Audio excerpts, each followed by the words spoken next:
7 o'clock in St. Louis, you are listening to TMA, presented to you by Brown and Crouppen on 101 ESPN and the TMA STL YouTube channel. Tim McKernan, Doug Vaughn, Martin Kilcoyne with you on the program. Jackson Burkett is on the ones and twos, and this Stiefel dossier is loaded for bear today. Doug, the question for you is, what is the lead? Oh, my.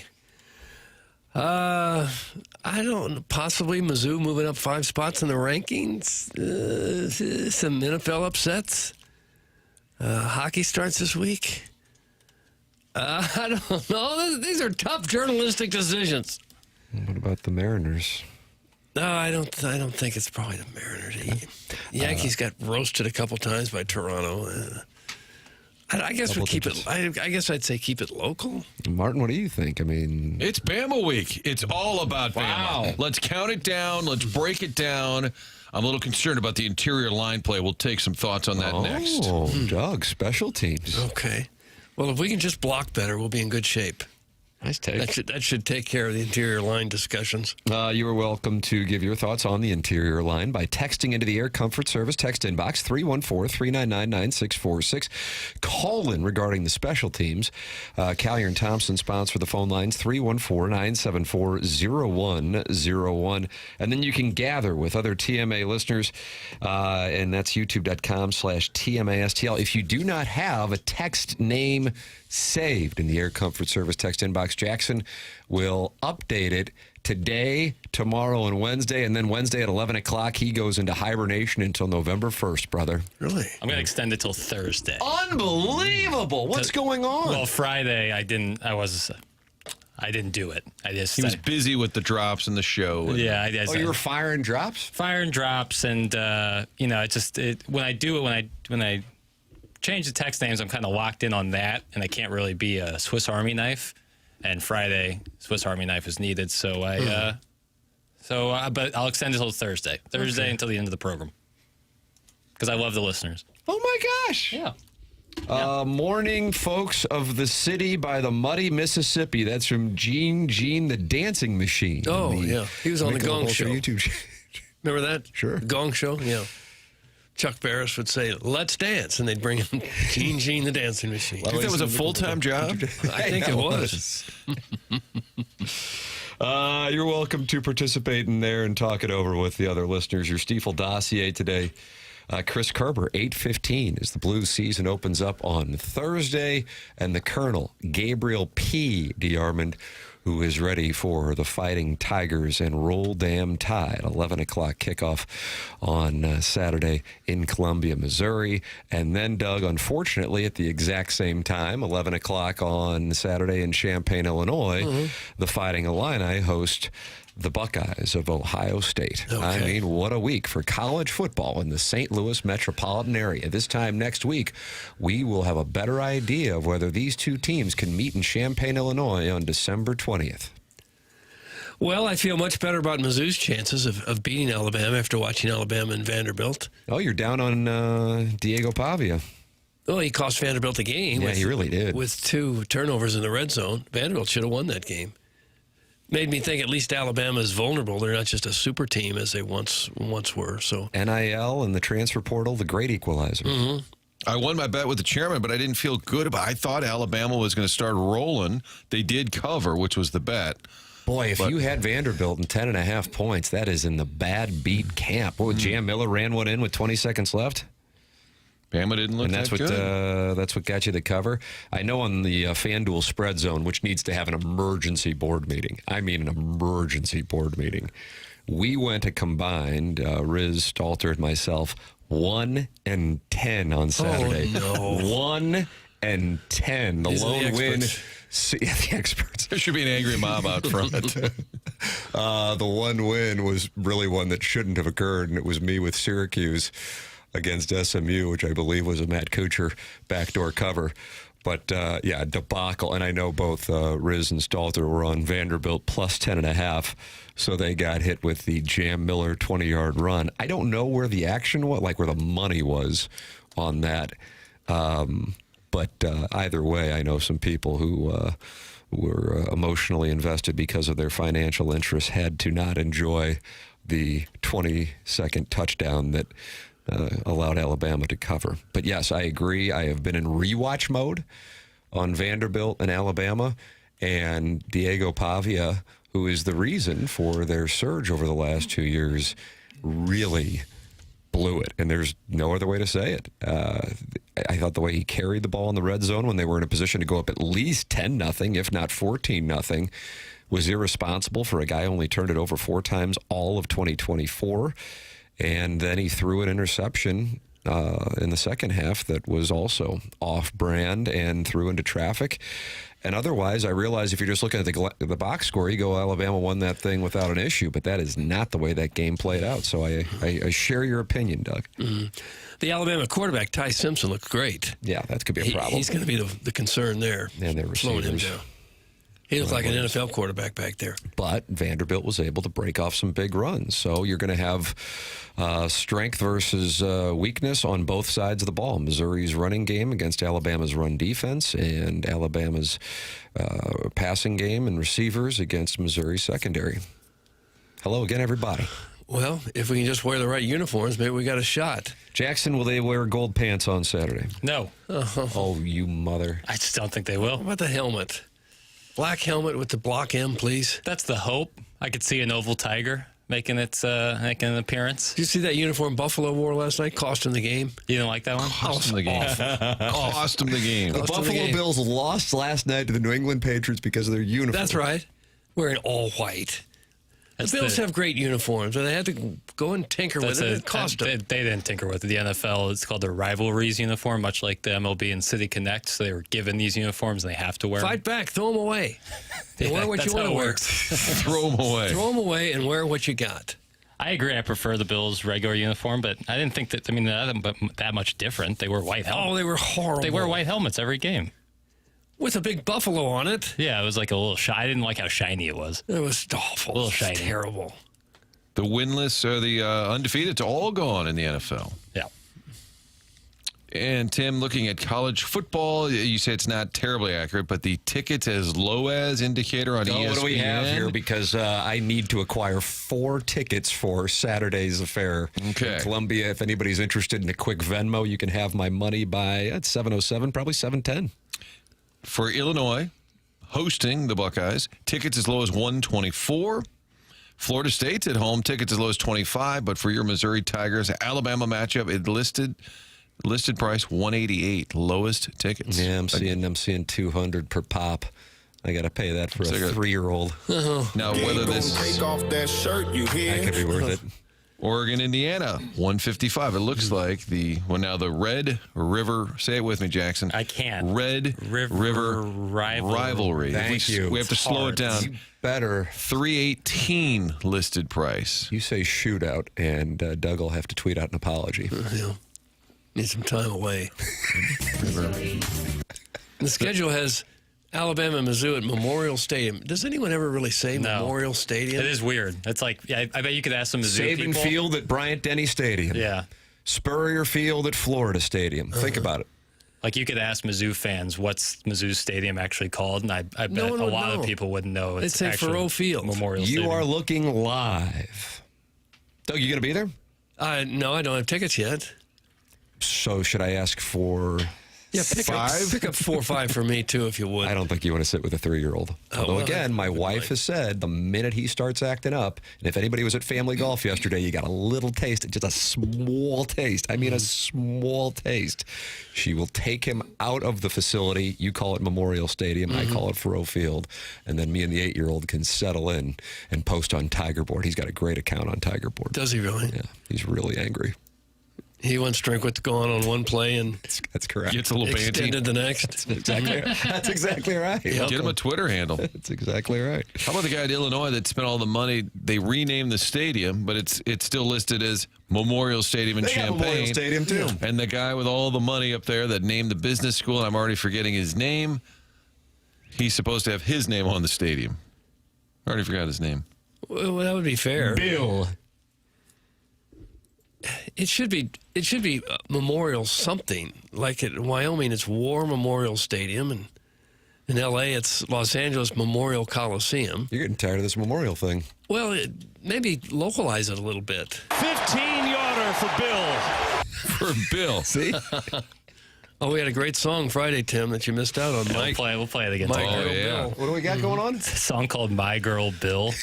It's a great one. Who wrote this? Unbelievable. Is that Jim Stafford? Yeah, he sang it. It was a hit back in Yeah. the 70s, I No, guess. it's unbelievable. I'd forgotten about it until the other day. It's really good. There's a song called My Girl Bill. Oh, My Girl yes, Bill. And yes. that lyric is the chorus. That's the chorus, you know. My Girl Bill. We determined that it may have needed a comma in there. Desperately. And without the comma, it There is led to none. some confusion. There is no comma. It's just no comma. Yeah, we'll play it, of course, after Billy Gilman. Yes, William Gilman. Tim, Tridelt has a babysitting service. Drop the little one off at the Tridelt house, and when you return to get him, he will be a man. Oh. That's in the Warson Woods Wacko. Wow. No, I wouldn't doubt if one of the sororities had a babysitting service. I suppose that'd be an easy way to get money for a bunch of girls that didn't want to go to the game or That's not a bad idea. didn't get a date or Jackson, something. maybe we should open that up around college campuses throughout the SEC, Big 10, Big 12, and ACC. There's a daycare right by my fraternity house in Mizzou, like literally next door. I walk past your fraternity house after going every single game. Yeah. I might walk past it this coming Saturday. Are you going? Beautiful grounds. No, I don't believe so. What the hell's going on with you? It's expensive, man. It's You ball pricey. so hard. Not that hard. Not that hard. Just so I put a need to call get- in. So it's going to be you and probably Yeah, Nick pick up 4 or Vaughn. 5 for me. So 2. Doug's going 4 or 5. Jackson, you, and I want Herb to go. Okay, Herb. Martin, what do you got Hell's on Kitchen. the dossier? I think I'm actually on TV that night because I think we're going to have guys going to both games. Oh, wow. Which Strong. I'm actually kind of excited about. That's good because stuff. the ILL game is on the 2 Fox. I think my colleague Kevin Ryan's going to go to Champaign. Colleague Jordan Williams is going to go down to Como. Nice. To Memorial Stadium. Thank you. To document. It's a big day. It's one of the biggest college football days we've had in a while. I think locally, yes, I agree. I'm trying to think of the last time Illinois had a monster matchup and Mizzou. I mean, Just just sucks a at the same brand. time. Right. But yeah, you're talking about the brand of the Big Ten, and you're talking about the brand of the SEC. And both at home, local teams with a chance to knock them off. Slay the dragon. Sure. Over under 0.5 wins combined, Missouri and Illinois this Saturday. Ohio State looked really good against Minnesota. Yeah, I'd have to say under. Julian Sayin is. Oh, you're going under? outstanding. Yeah, I don't think either one I'm will going to tell win. my 8-year-old to get on Tiger Board and attack you now. Man. Both games will be played at Memorial Stadiums. Nice. I like that take. I think Bama not looking good has got you. Just if you're a Mizzou fan, you're afraid to think it. You're afraid, but you got a shot there. You're at home. The spread opened up at 4.5. It has already been moved down to 3.5. And the volume of bets, aka the squares, the over and favorite people, are on Alabama. But the money is moved that line to 3.5. Fun facts for no and foretell. It's a big line for Illinois, Ohio State. Do you see that number, Jackson? Was it 17? 15.5 the last 15.5? time I saw it. I see I mean- 14 and a half here. Oh, so that's moved down too. How about that? I think Illinois can keep it closer than that. Like if I'm talking spread wise, I I need would. to text with that Kerry Davis and see what's doing with that secondary that was so beat up in Bloomington a few weeks ago. Plus, Yeah. they got that game. I mean, I need to know. You got Indiana going to Oregon this weekend. You got the Red River. Do not say shootout. Do not say shootout. Because people will start shooting each other? Thank you. Okay. Red River rivalry. You got Missouri, Alabama at 11, which is, of course, ridiculous, but you know my theories on that. You got Illinois, and I understand Illinois being at 11 o'clock because of the Fox deal. Illinois, Ohio State. I feel like there's another, Auburn, Georgia. LSU, South Carolina. Indiana, Oregon. I feel like I'm missing another big one here. But either way, I would like to know the following, and I mean this from a place of great sincerity. Friday night, this past Friday night, nothing on. And I say that, and I mean this with the greatest sincerity, because if Doug takes time away and I take time away, Martin, you might not be able to go to onboarding. 10 o'clock hour could be problematic. It could be. The WNBA Game 1 finals, don't get me wrong. My family was gathered around the hearth. I've got it recorded, so don't. No say anything. spoiler. But there was nothing sports-wise on television Friday night. No, nothing. Nothing. Why? For a sport that's having problem outside of its own little markets and fiefdoms like North County municipalities, why did baseball not have playoff games on Friday night? I think it's because of the schedule, because they had Thursday. Because they have so many effing teams in there that they have to balance out and give an off day. And then, so you get an off day on Monday, you get an off day on Friday, and then the National League teams get an off day on Sunday. Nice work, asshats. Oh. Nice work, comma, all due respect to my girl Bill. Nice work, comma, asshats. An opportunity to have some form of a monopoly on the sports scene on a Friday night. And don't get me wrong, I know you don't want to go up against the Las Vegas Aces. No. But an opportunity for baseball, and it is totally missed. So we'll have all 4 games go up against college football, and it is my conspiracy theory that ESPN shoved the good games of Vanderbilt and Alabama and Florida and Texas in the early window so baseball could have its own little window at night with only Mississippi State and Texas A&M and Florida and Miami, Florida State and Miami, which was very strange also. And then it goes up against NFL on Sunday. Nice work. Comma asshats. Well, now, If you just don't think about it too much, though, it all makes sense. There were 3 first-round games still on Thursday, so those teams would have had to travel on Friday. Well, I hope they would have been able to pull it off. And then, well, I think there's always a day off between series rounds, isn't there? Well, I mean, you're going back on a sample size of 2022, so the issue for the game is, what is your priority? I mean, you have to salvage as much as you can as far as viewership goes, and I just think it's a miss to not have that barren sports night in October, which is one of the busiest times of the year sports-wise, because the NHL and NBA will be starting up soon, along with college football and the NFL, and you miss that one window. I think it's a big miss, but it speaks to the issues they have with the schedule.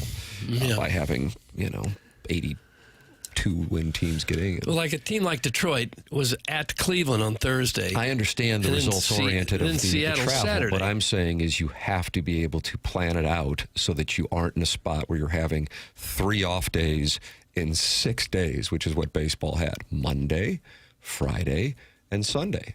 That's what the National League teams have. And now the American League teams are off. And so you got the glamour matchup of Philadelphia and the Dodgers today. And the Phillies and Dodgers will be playing an early game for those. If you're the Cubs and Brewers, you played Saturday, took Sunday off. Right. You're After playing having Friday off. And they're playing Monday, and then they have Tuesday off before they drive an hour down to Chicago. Yeah. It's weird.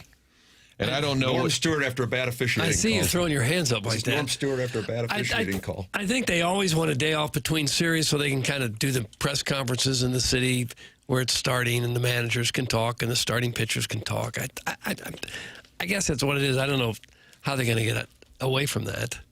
Well, the only other way would be to start the playoffs Monday, so they have Monday, Tuesday, Wednesday. That would be a quick turnaround from the season ending. Sunday. It is bizarre, though. The Milwaukee Cubs, just sitting in Milwaukee on a Sunday and then off on a Tuesday. So the Phillies and Dodgers, Doug, that's a 5 o'clock start on a Monday. 3 o'clock in Los Angeles, games in Philadelphia. And then the Cubs and Brewers, which are both located in the Pacific time zone, will start at 8 o'clock Central, 9 o'clock Eastern. Perfect. Nice work, asshats.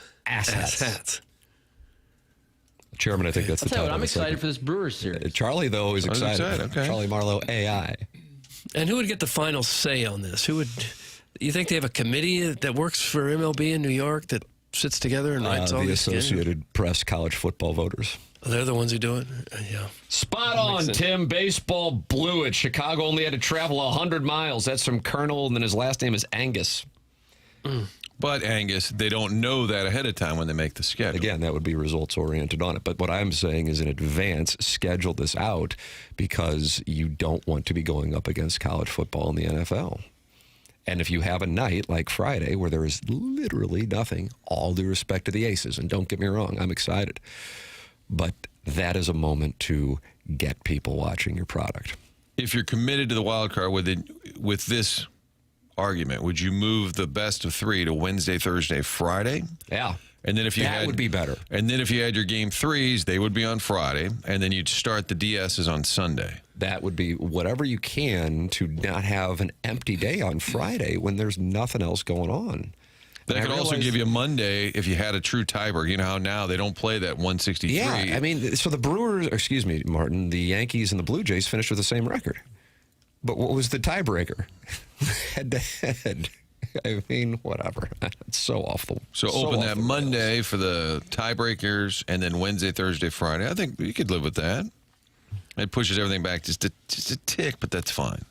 No, I just think it's a miss. And like I said, my theory on what took place Saturday with college football's slate, I don't think that was a coincidence either. Just like I don't think it's a coincidence that Missouri, Alabama's at 11 o'clock.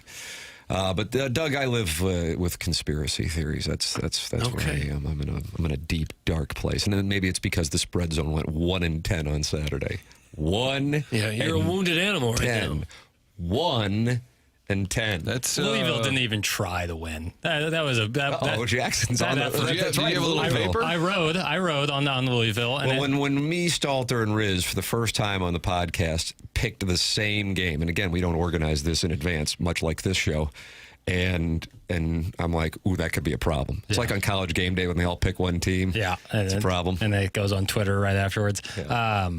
But I liked the play. I liked the play, and Louisville didn't even try. That overtime was pathetic. They just let Virginia score. Pathetic. Did you have paper on it? That Yeah. sounds like he did, Martin. You don't get that I sure upset about did. Louisville, Virginia, unless you have some paper on Of it. course, I had some action. I was writing. They all liked Louisville. I was like, all right, I like the play. Okay. I think Virginia's not. I don't think Virginia's all that good. And then there's 2 defensive touchdowns for the Cavaliers. Brutal. Jackson, can I get a papers preview? Yeah. Papers preview. Yeah. So on the dossier, the Stiefel dossier in Yeah. segment 7-3, Manny Machado goes full grandma when asked about assessing the Yes. season. But when you say he went full grandma, I always think the reporter goes full with the bad question. So is this a new twist on grandma? No. I mean, it's just semantics. Okay. Yeah. I felt like this is something, poor Jackson and Chairman Kurt get my TikTok and Instagram reel forwards throughout the weekend. This one, I think I sent on Friday, but I felt like it would stand the Yeah. test of the weekend. If you hate the sound, don't blame Jackson, blame me. But yes, I think in this case, I actually think Manny Machado is the one out of line. Oh, 100%. Oh, you agree with that? Okay. Yeah, I think he's known And the way for he that. said it, too. But I'm just Never fascinated heard him by talk like that. Yeah. if he goes full grandma. Yeah, so what'd your grandma think? But I don't think Okay. it's a textbook Cal May. Text into the program, 314-399-9646, Air Comfort Service text inbox, and then participate in the Michelob Ultra YouTube chat. Open up your YouTube app on your phone, type in TMASTL. Now you're in there and you're talking it over with 189 friends already in there this morning, including NY, John Scores, Steve Gottsagen's teleprompter, Spicy Sow, and Darth 007. That is what's going on in the Michelob Ultra YouTube chat.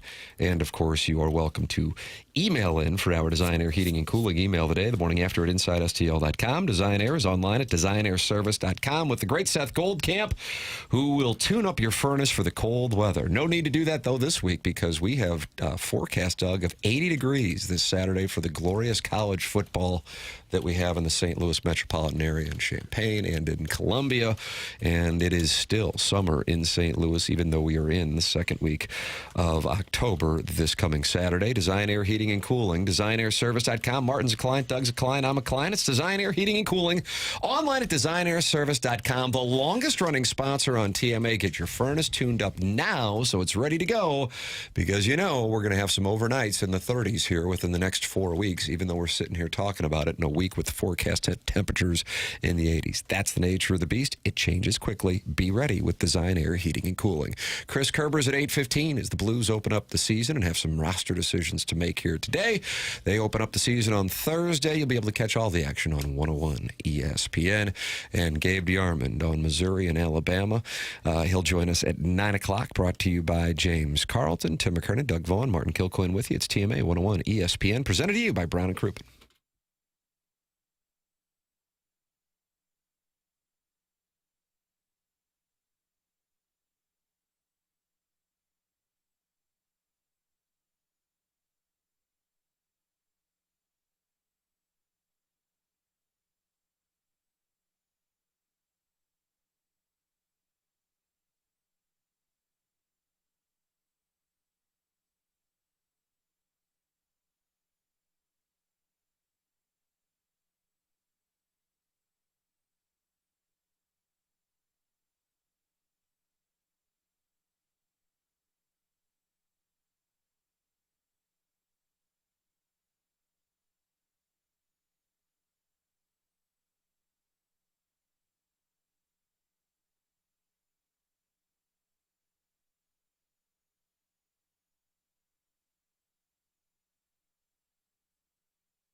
James Franklin.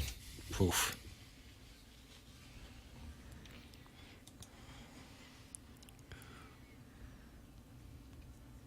Arch Manning.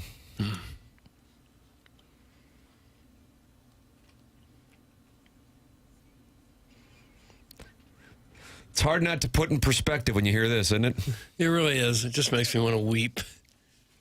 I don't know why, but it does. Because I'm such an emotional guy. Beer Cats is not happy. Why?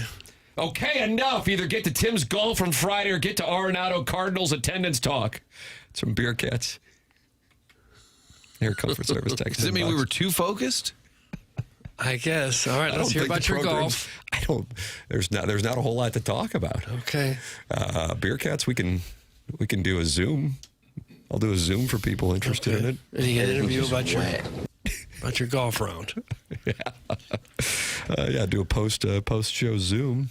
You're welcome to text in with your disdain for the program at 314-399-9646. If you don't have numbers saved in the Air Comfort Service text inbox, Jackson is going to give you a name if you request it. I don't know if it needs to be a polite request or not, because I don't know how he handles things over there.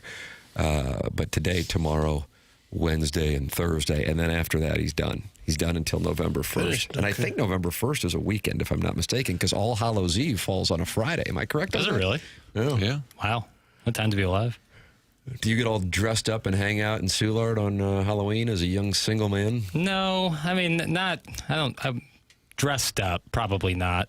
But I like going out on Halloween. It's fun. But, I vampire fangs or something. No, really. I already got the skin complexion, so nice. Check. And then, I go from there. People were tweeting at us that you look like Jerry Neuheisel, the play caller for UCLA, pulling off the big upset over Penn State. I wish. A little bit of that. I wish. You think he's hot? I think he's higher than me.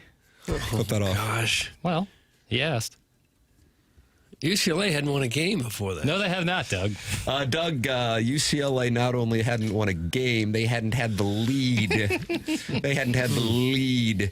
And if I'm not mistaken, they had scored a total of 55 points in their previous 4 games, which included, who'd they play? Ohio State, Oregon, Georgia. No, they had played New Mexico. Right. Northwestern, and then Jimmy Franklin's crew flies across the country for regional rival UCLA from Happy Valley. And what is that? Is that like a 45-minute flight? Well, probably 4.5 hours, maybe. And they give up 27 points in the first half. Well, they were tired. That's actually what he said. It was really. Yeah, take a listen. They were sleepy. Hit the lever charcoal. Coach, It's the lever this is chart. Coach James That's correct. Franklin Nice, following a stunning loss to UCLA. Obviously, we did not handle last week's loss well. We also lost some players in that game during the week, and then everything else, the travel, everything else.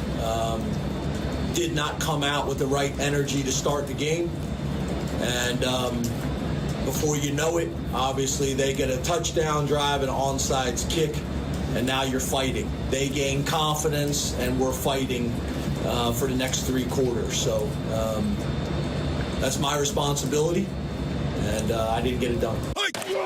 Well, you better get used to the travel, because your conference just invited in UCLA and USC and Oregon and Washington, and you're going to be doing a lot of traveling. to the Oregon, West of course, also traveled across the nation Beat to Penn get State. to Happy Valley last week. Well, they probably left Tuesday. Spent some time. We'll have the guys go to a brewery in Pittsburgh for a couple of days. When you play at the Rose Bowl in front of tens of fans, and I Tens don't of care. fans. I don't care. It doesn't matter if the travel is long. You're going to come out flat. It makes me sad that UCLA is bad at football. I prefer that they not just be a laughing stock. So Yeah, but what if Jackson now becomes the head coach, Martin? How about that? Jerry, Yeah. he certainly was fired up. I love to see that. The offensive coordinator carried off the field. Yeah. by- I'd like to be, is it Tim Skipper, the head coach? Yeah. The interim head coach is getting dusted off. Everybody's talking about the play caller. More people know the name Jerry Neuheisel this morning than they do Tim Skipper. Rick Neuheisel was actually in studio that game on CBS. Now that the Big Ten is on CBS, and here is what he had to say watching his son play a role in that huge upset. Don't make me cry, man. Don't do that. I got you. Come on, I got you, Tito. Tito, stop. Tito, I got you. Come All on. of us. Tito. Let him to Penn State fans, I apologize. My dad goggles were on big time today. Rightfully. But all of us as parents understand that. Yeah. Doesn't matter if it's football, if they're singing in the choir, what have you. We're so proud of our kids. And when they get a chance to do what they want to do, and then they get a stage, and you get to watch them have that kind of success, makes it all worth it. And my wife is at the game today. She flew in there this morning. Sue, I hope you're having fun. Here come the waterworks. Oh, good for him. Okay. Yeah, Rick Neuheisel gets to watch his son there on the call on the CBS studio analysis side. And in UCLA, which became the first team since 1985 to be 0-4 or worse and beat a top 10 team. Doug, you know the last time? No, UTEP. Okay, UTEP. The University of Texas, El Paso. Okay. It's hard for me to believe that UCLA could have fallen like this because it's a huge school, lots of money. You Kay McNown. Exactly, huh? You'd think they'd have all kinds of NIL money, all kinds of players to pick from in the LA area. Hard to believe that they could be so bad. Great uniforms. Yeah, great uniforms. Did you like that uniform matchup? Beautiful. Go at the Rose Bowl, kind of tough to beat. Again, Sunsets at the Rose Bowl, that's what you like. love. But heaven's sakes. the fan base not being there to support kind of hurts. I mean, it looked like a JV football game. Again, sad. Let's go to you and me. Let's roll out to UCLA. I've never been to the Rose Bowl. That'd be great. I'd Love love to that. go. Jackson wants the national championship decided on January 1st at the Rose Bowl, year in, year out, Martin. Yeah, I think that'd be perfect. Okay. With the sunset. The problem is it's a long way to go for the rest of the country. You know, if you want to travel to see your team play, that's a long way for most of the rest of the country. Okay. They can again, we can fight through this, you know. Cross country flights. We got to be able to power through we that. have them, but my headphones don't work. if you do it in You seem, I could tell, a little frustrated Yeah, that's over a there. good read, Martin. Look how frayed it is. I feel like I'm going to get shocked. Are those your own headphones? Yeah, these are mine. Didn't I offer to buy you headphones? I You recall turned me that. down. I did. And here we are weeks And here later. I am regretting it. Yeah, I weeks should have later. taken the gift. What are you, a millionaire? You hate money? now, who is that? Junior Soprano. That's what his dad told him. Slapped him and said, what are you, a millionaire? You don't like money? So JBB, Drew Aller. Nice. I always say it different every time. That's not a what'd your grandma think, right? He just gets kind of torqued off. It's a college kid who's put under the crosshairs a lot, I assume, in his life, and probably going through it after the worst loss of his career. Well, here is the Penn State quarterback, in theory. All right, hit the lever, charcoal. Are you guys still in the hunt for the playoffs? What do you think? I don't know. Yes. Okay. Well, that was it. That's settled. That was it. I don't know. Did you want me to create more sound? Jackson's AI interpretation. That's what he said. Okay. Do you think you're in the play? I couldn't hear it, of course. Sure. But, do you think you can? Some of the sound I send these guys, I feel terribly because I don't know what's going on with the microphone technology in 2025. That's horrible. But it seems like it might be optional, kind of like the tripod. Think Penn State might be regretting watching Bo Heisman walk in favor of Drew Aller, who at this point is certified ass. That's from Carlos Spicy Wiener. Certified.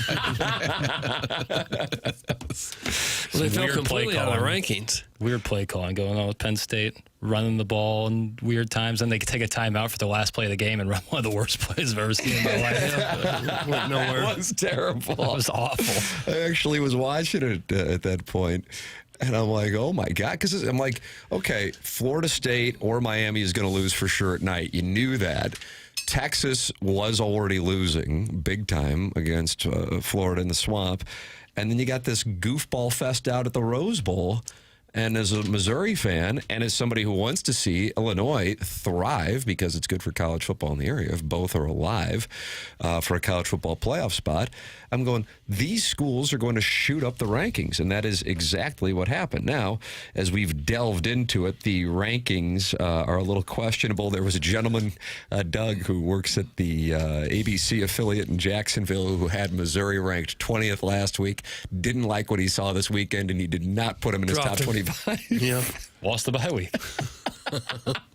I mean, it's just, what are we doing? But either way, so Missouri moved up substantially, 5 spots. ILL moved up substantially, 5 spots. Illinois at 17, Missouri at 14. Illinois takes on the number 1 team in the country in the AP poll, and Missouri takes on the number 8 team in the AP poll. 14 versus 8, 17 versus 1. Alabama only moving up 2 spots after beating Diego Pavia.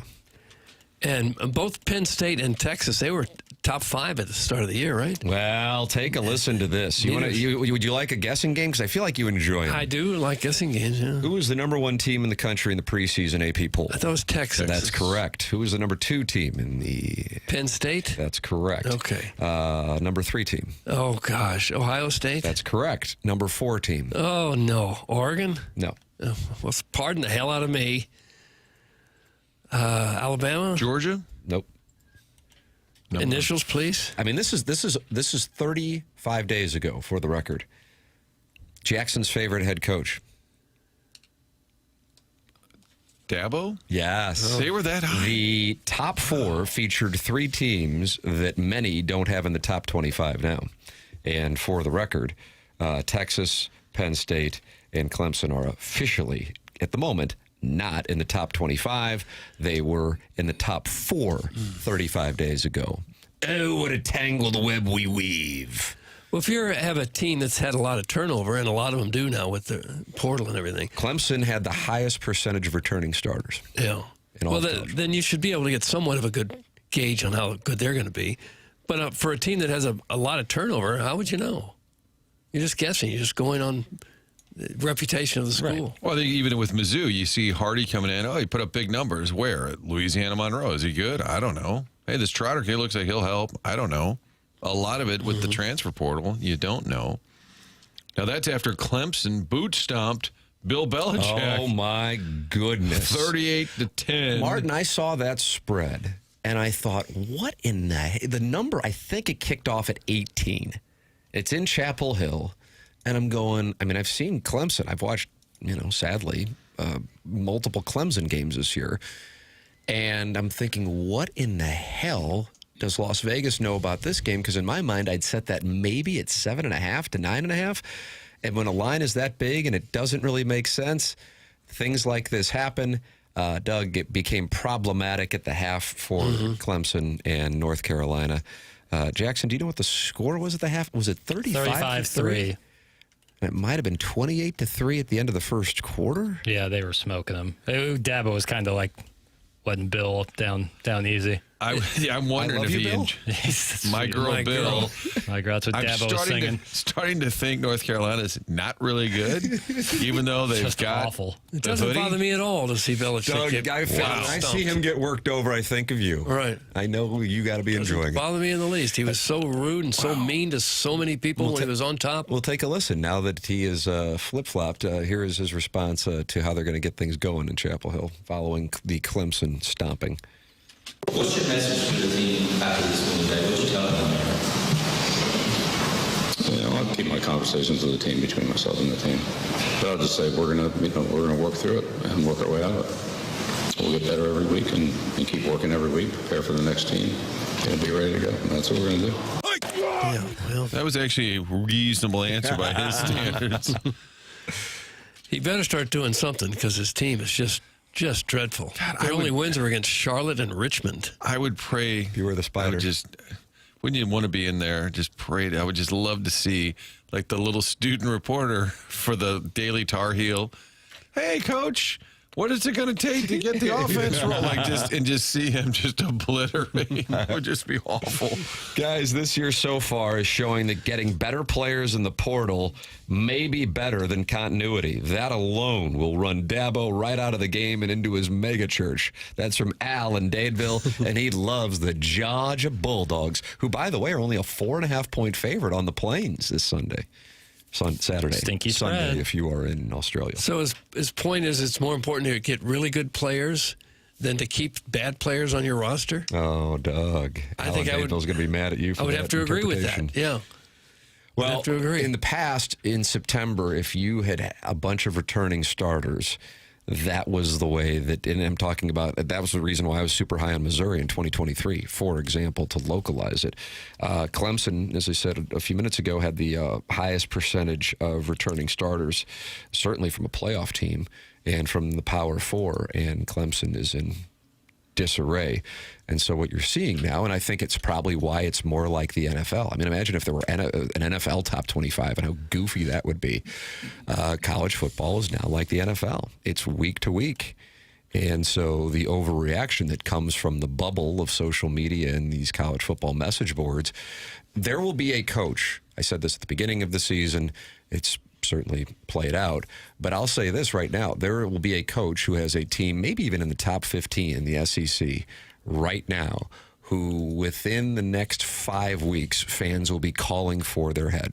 I would like to wager. I know it's difficult to say, well, I mean, you can find anybody getting people looking to fire him. But that is how quickly it's going to go. And if you look at these SEC team schedules now that they're done with the butt asses, minus that 1 week in November before rivalry weekend for most of them, that it's impossible for, whether it be Oklahoma, who's sitting there undefeated and considered a lock for the playoff right now. You look at their schedule, what they're going to have to deal with, or Texas with what they have to deal with, and they're already sitting there with 2 losses. Oklahoma, for the record, has Texas this weekend and what Doug calls the Red River Shootout, but he has already tweeted out an apology for that. At South Carolina, at home against Ole Miss, at Tennessee, at Alabama, at home against Missouri, at home against LSU. Have fun. I mean, if they only lose 2 of those games, you'd go, my God, Oklahoma's got to be a powerhouse. But there's a good chance that this undefeated team is going to lose 3 or more of those games, and understandably so. And either way, if they do win, then that means take your pick of Shane Beamer, Steve Sarkisian, Lane Kiffin, Josh Heupel, Kalen DeBoer, Eli Drinkwitz, or Brian Kelly. That means they picked up a loss. And with the exception of Kiffin and Drinkwitz, all of them already have a loss, and some of them multiple. So there's going to be some cannibalization here that's going to take a college coach with great equity into the depths of despair where James Franklin finds himself this morning, and he still has to deal with Ohio State and Indiana. So it's if you're going to react to every loss like that means the coach needs to be fired, then you're going to have coaches that have great equity right now having their jobs be called for within the next 5 weeks. That's not the way that it works. I'd be real surprised if they are calling for the head of Nick Sirianni in Philadelphia this morning after they got upset and blew a lead. I have no idea the gentleman who coaches the Arizona Cardinals, but considering I had the Cardinals minus 8.5, I would like to see him fired. Oh, would you? Jonathan Gannon. John Gannon. What in the hell was going on out there, Martin? Didn't Kyler Murray say that's how you lose 101? He said that's exactly how to lose. It's a 101. Yeah, the thing where we keep seeing it with the running back. I know it's the 4th string running back because you had James Conner get hurt and then the 2nd and 3rd string got hurt. And he's breaking off, like a 60-yard run, and he does the thing where he tosses the ball before he gets to the end zone. So then they lose that touchdown. Then they have an interception literally in the hands of their defender, drops that. And Cam Ward, who for my money has the best soundbite to date of the year, with saying, keeping it 100, we ass now. And the Tennessee Titans go in and beat the Cardinals, who probably should have won that game by about 4 touchdowns. And they could easily be 5-0, the Cardinals. They lost 16-15, 23-20, and 22-21. Yeah. The touchdown where he's going across the goal line without the ball, I think it was going to be 28-6. That's right. And I've got the Cardinals minus 8.5. And then Gannon just goes nuts on the sideline, too. What would you tell a player who did that? Boy, that one is Let go of the ball about the 1 or 2 yard line. What would you say to him? Get that, and on top of it, he had a defender right behind him, so it wasn't like he was just breezing into the end zone. Yeah, the urge to be a showboat and the look at me thing is greater even than the will to help your team win a game. But he didn't really even do anything. He just kind of tossed it. Like, what are you doing, son? Hold on to it so you can celebrate. Guys, I had Arizona in my survivor pool. This is unfreaking believable. That's from Griff Part 2. Ooh. Okay, well, get over it, Griff. Yeah, but what if Griff was about to win the Circus Survivor Millions? Well, then someone else will win it, so we'll be happy for that fella. He would be released immediately if I were coach. That's from the 314. They might be out of running backs at that point. Yeah. It's a little thin out there. I just Who do you can't think's imagine a- how you'd face your teammates if you did something like that. What do you think is a bigger bust, Texas or Penn State? I mean, That's a Penn nice State, at least the question. Oregon game, they were there. They could have won. That was a huge letdown game. Obviously, UCLA, they just didn't show up. But I feel like Texas, the preseason hype, there was so much talk. Turns out Arch Manning's not very good. I think it's the combination of the fact that the team is poor, but then the guy that I'm sure many of their fans and plenty of people around the country thought was going to be the next big thing might really be poor, not just average. Johnny Manziel was on with our guys. God, I like this podcast. Jackson, you have this audio? Yeah. Shannon Sharp and friend of the program, Martin, Chad Ochocinco. Likes that McDonald's a lot. Told us he loves us. And then he Said, didn't "Hello, remember I love playing you." at the Dome, although we called up some stats where he had a pretty good game at the Dome. Loved It's his a memory. memorable facility. Yeah.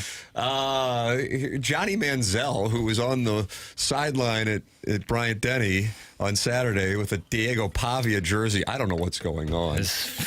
And he was on one of the Stag podcasts I listened to last week. Was just flipping the bird to the Alabama fans.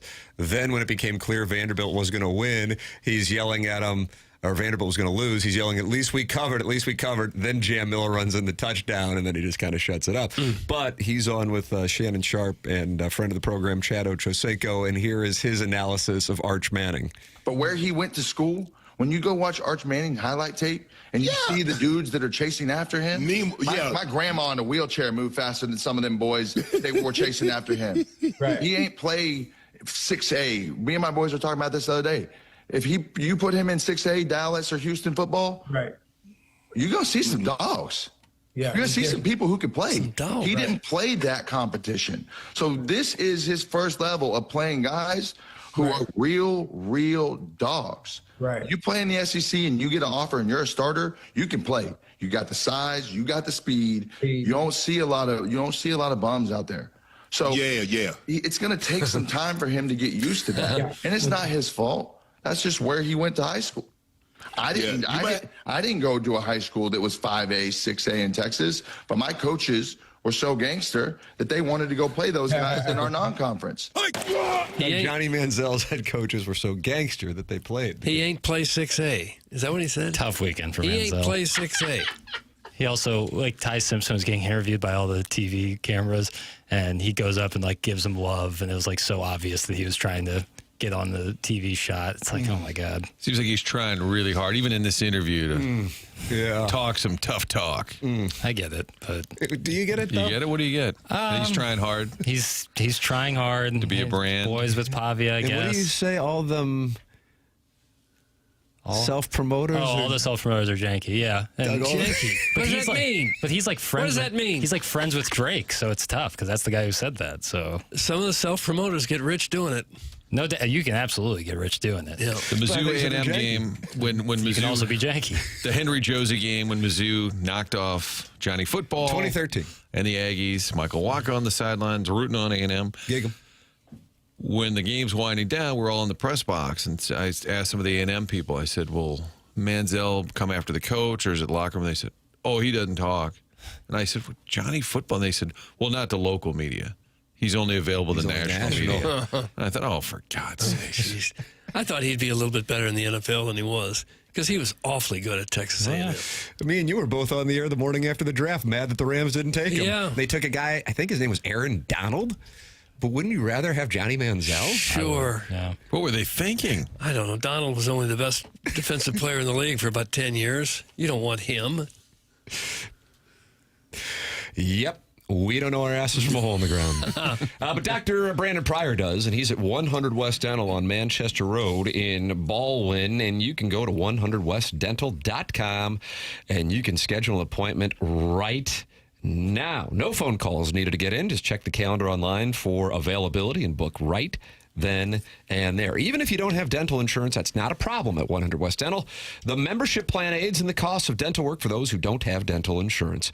They have a huge offer going on that if you mention my name, you get $1,000 off Invisalign. That's right, $1,000 off Invisalign at 100 West Dental just by mentioning my name. And if you're not sure about Invisalign, they have a digital scanner that'll show you a simulation of what it'll look like before you even go through with the procedure. It's 100westdental.com, or you can call 636-585-0100, 100westdental.com.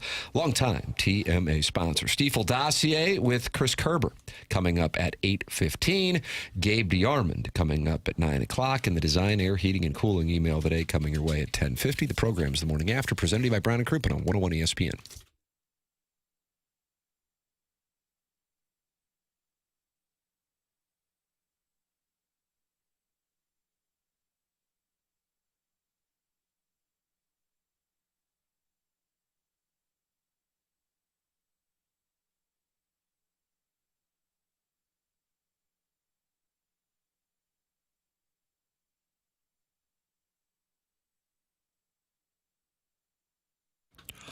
AutoLoanPro.com. That's the website to head to if you're in the market for a new vehicle, but maybe you've had a hiccup along the way. You're going to get into that new car with your friends at Auto Loan Pro, and they'll do it with little to no money down. Going to get you the best rates possible. Auto Loan Pro works with over 50 different lenders. That's why they have the ability to get you the best rate possible. Making that large purchase gets a little complicated.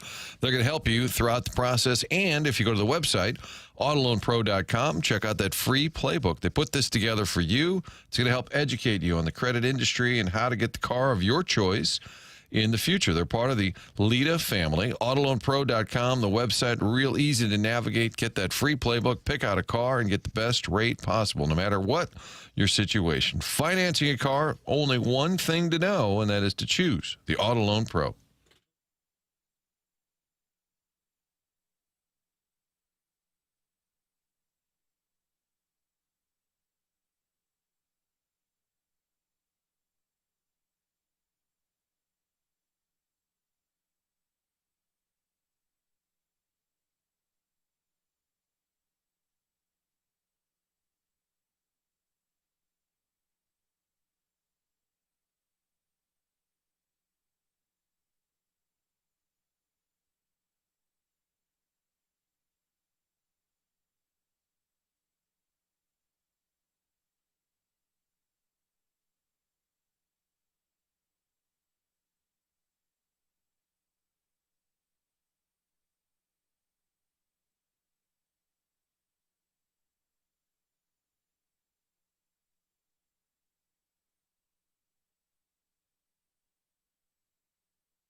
This is Jackson with a Sports Center update driven by Johnny Londoff Chevrolet and Johnny Londoff Autoplex. We got Monday Night Football action right here on 101 ESPN with the Jaguars taking on the Chiefs. Pre-game at 6 p.m., kickoff at 7:15 right here on 101 ESPN. That was another Sports Center update driven by Johnny Londoff Chevrolet and Johnny Londoff Autoplex. See them at londoff.com. Chevy, together we drive. Are you kidding me?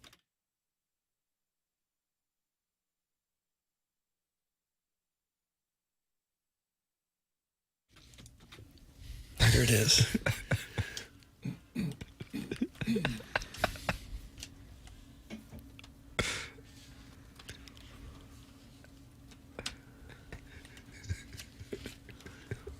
This is wonderful. It's a great song. Was this controversial at the time? I mean, no. People were more progressive in the 70s. No, it's two guys arguing over the same girl. And he's saying, hey, it's my girl, Bill. Well, that's what they're representing. But for a little while in the song, it's not clear. There's no comma in the title. Mm-hmm. Yeah, who and why? So this guy's talking to Bill. He is. I think so. Yeah.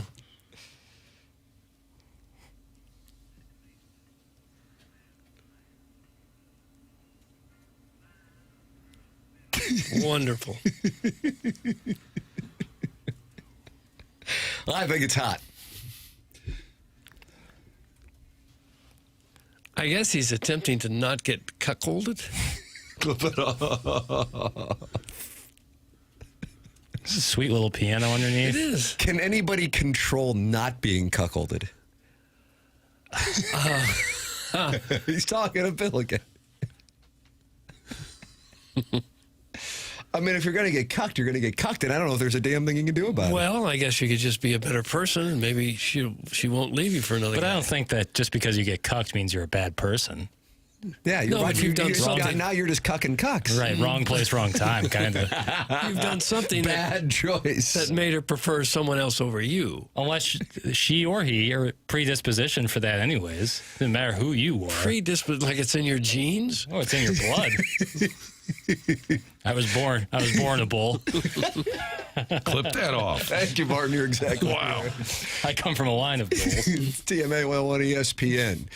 Text into the program, Air Comfort Service text inbox 314-399-9646. If you do not have a text inbox name, you need to text in, and Jackson will update it today through Thursday. And then he's not doing it again until November. So take advantage of it. 314-399-9646. Just a polite request. Hey, Jackson, I'd like this name. And then you also got that Michelob Ultra YouTube chat where plenty of friends have gathered. 247 are in there, including Martin's Wildcat Agenda and Doug's Hole Inspector. They're all in there talking it over this morning. That's YouTube, and it's the TMA STL channel. You can call in, of course. Chairman Curtin monitoring the Collier and Thompson phone lines, 314-974-0101. And on those Collier and Thompson phone lines coming up in about 13 minutes, Chris Kerber will be with us. Blues opening up the season here in just 3 days. Gabe DeArmond with us at 9 o'clock, presented to you by James Carlton of the Carlton State Farm Insurance Agency. That's your Stiefel dossier, along with the Design Air Heating and Cooling email of the day. Doug, it's time for some Yoff talk, is what it says on the Stiefel dossier. Yoff. Okay, what is that exactly again? Jackson, you have your Manny Machado. Is this a So What'd Your Grandma Think? I think so, yeah. Okay, there you go. I think it says, this is Manny Machado. Do we get the open for Grandma? Okay. One moment. What do you got in your Oh, mouth? he's not happy with you, Martin. I saw that. You see the restraint. If you're watching on YouTube, you got to pick up these. That's right. That's the read. Absolute disdain. Yep. I just thought if we're fire gonna at the pot right when I see that. if we're getting into Grandma talk, we got to hear the open, bro. Sometimes the media asks bad questions, like, Congratulations. Congratulations. I lost. You lost? Yes. Oh. or, What went through your mind when you were told that the contract was done? what's that? And when that happens, players will fire back. I mean, are you looking to get into a pissing match with you and I? Bryce, that's a clown question, bro. Now it's time for So what'd your grandma think? Okay, so this is Machado, Padres. He had just lost Game 3. Wonderful umpiring behind the plate with Xander Bogaerts. And this is how it went down in the clubhouse in Wrigley with Manny Machado and a San Diego reporter. Okay. I know it just ended, but how do you assess a season like this? I mean, what type of question is that, dude? My guy. How do I assess the season? We just lost. How do you think I assess the season? How do you think I assess it? I don't know. That's what I was asking. You tell me. What's a loss? We lost. How do you assess it? It's a loss. You lost. Come on, dude. I mean, you could ask better questions than that. Let's go. Gosh. Come on. Thank you. You know, wait till the last second to ask that question. Come on, bro. No better than that. Kind of trailing off there. You know better than that. I like how all the reporters afterwards, like, no more questions. Yeah, I'm good. that's it. That's the one we wanted. That'll do. I don't think we're going to ask any more questions. I have to say, Doug, because again, this program, number one, does not kink shame. Number two, pro-liberty. And we also are not results-oriented. Jackson tells us to trust the process. Yeah. I have no problem with that question. Now, I realize oftentimes when the answer scolds the reporter, friends gather to cheer on for the athlete or the coach who scolds the reporter because the media is the enemy. But I think that is a fair question. For sure. Do you think so, too? Oh, yeah. When the season's over, and you can say, hey, it's tough to do it right now. I understand. And a reasonable answer would have been, I don't know. I can't even think about that right now. That's okay. Or we really thought this was a World Series team, and anything short of that, even if we lost in the DS, I would have been disappointed. So, yeah, this sucks. I mean, you could still assess the season, or you say, I don't know. At this moment, I can't think about it. I don't think it's an unreasonable question. It would be easier and take less energy just to say that than to go off on the guy. I think Machado likes to be a little prickly. Yeah. That is the reputation, Martin? I think so, yes. What did he call John Jay, the instigator or something? Yeah, they had a little thing going, and they used to be partners. Yes, and then I think we talked about, I don't know that John Jay was listening to the program, but it was shortly after we talked about it. I was down there at Busch, and he said something. He was walking by, and he goes, I'm the instigator, right? Or whatever the phrase was that Machado called him. He referenced it. I go, yeah, apparently. So I don't know if he heard us talking about it. But Machado, yeah, I think he's a little cantankerous at times. Now, that question I think was fine. I think the one to Drew Aller, I say it different every time. I think that was a little too cheeky. Hey, you think you're still in the playoff hunt? After just getting obliterated by UCLA, I think you know the answer. I think that one was... Yeah, Sarkisian was asked that exact question at the Swamp following the loss Saturday, and he said, yeah, and everything's still in front of us, and it is, including a bunch of great teams. So I do think in both cases they are, but maybe in that moment it's like really like until you win another game or two, just let it go. They got Northwestern on the docket this weekend, so can't take anything for granted once UCLA gets you. But yeah, the Padres are done, and Jackson, do you think Mike Schutt will be out? I think that the temperature's rising. I don't think there's any doubt about that. I think you want to see some real success in San Diego. They've had a lot of hype, a lot of smoke, no fire. Nice. When a team like that gets bounced out, though, and it's 10 minutes after they just lost and had their season come to an end, it's pretty hard to come up with several questions that'll get guys talking. Right. Unless something controversial happened in the game. It's pretty hard. If they shut you out with that first answer, like, I don't know, man. You already know you're doomed. Yeah, it's not that easy to come up with good questions that you don't know the answer to yourself. But I think that was a good question. Yeah, it wasn't a bad question. But after that, where do you go after that if you're the reporter? Well, he said something there, or you waited till the end to say that. Yeah, it was the last question. So it was after they went through, I guess, other topics. But I think that is a good summation question at the end. And he put a qualifier on. He's like, I know you just lost. All this just happened, but can you? And it's like, okay. If you don't want to answer it, just be like, hey, it's too soon after the game. I can't really assess things right now. I'm sorry. What was the difference in the series? Right. What was the if you wanted to, you could ridicule and make fun of almost every question that's asked. That's right. That's right.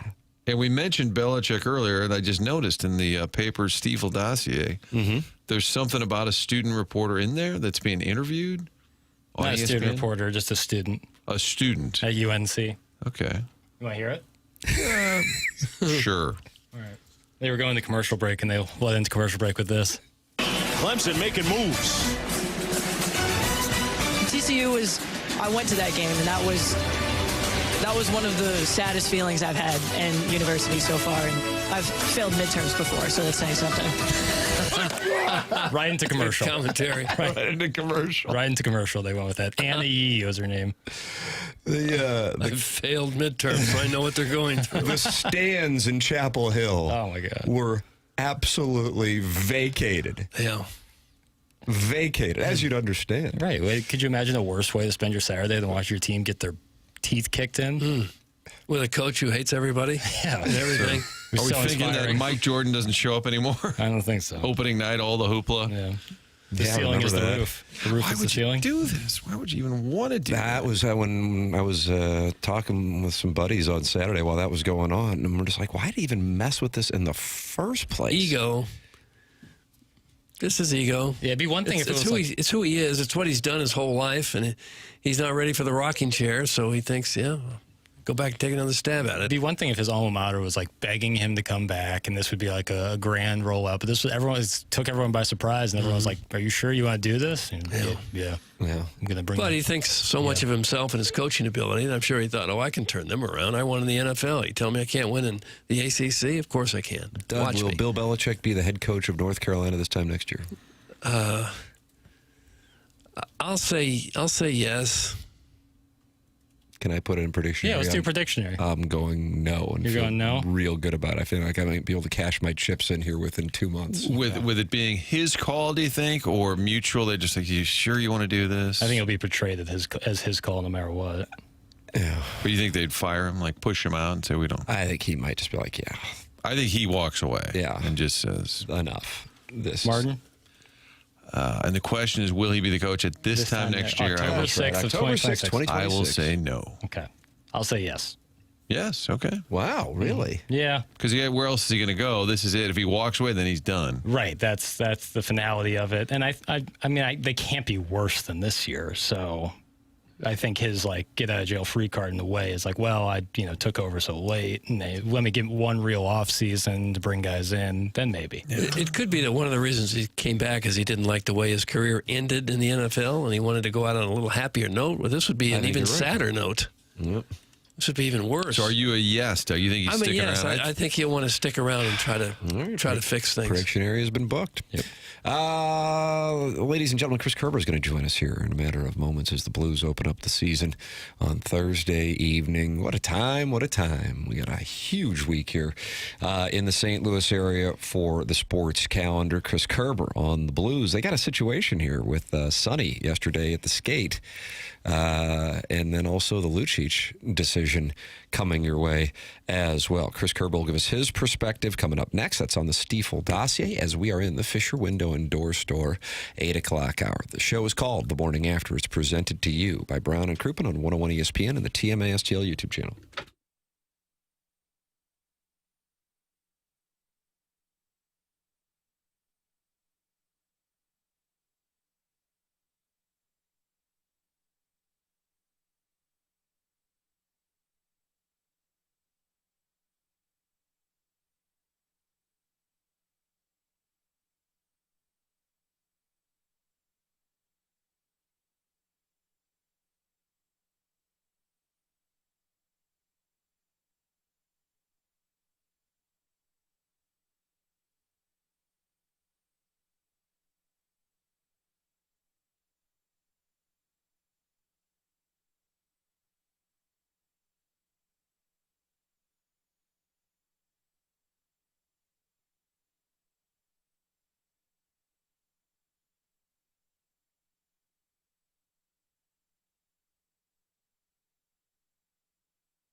Hey, listen, it's that time of the year where one thing is going on, and that is that the temperature is changing. So what do? You get that furnace ready to go. Get on the horn to Classic Air Care. Log online at classicaircare.com, and you make sure that they get out to the house and make sure that the unit is ready to go. Now, look, the biggest and most important thing you can do on your own to make sure that that furnace is ready to go is make sure that the air filter is changed. That's right. The cleaner the air filter, the less work the furnace is going to have to do. And you can book those online and buy them online at classicaircare.com as well. They're going to deliver them to your house. Look, they've got over 100 trucks on the street. They can get to you within 24 hours. This is the place to go to make sure that your home is comfortable. How do I know it? Well, for a year, they've been taking care of my home as well. And I've had the service techs come out. When something's come up, they've been ready to go. I heard a weird sound. I called them. They said, this is what it probably is. Sure enough, that's what was fixed. I'm telling you, folks, these guys are good, and they'll take care of you the same way they've taken care of me. It's Classic Air Care. Book them online at classicaircare.com. They've been making people comfortable since 1926.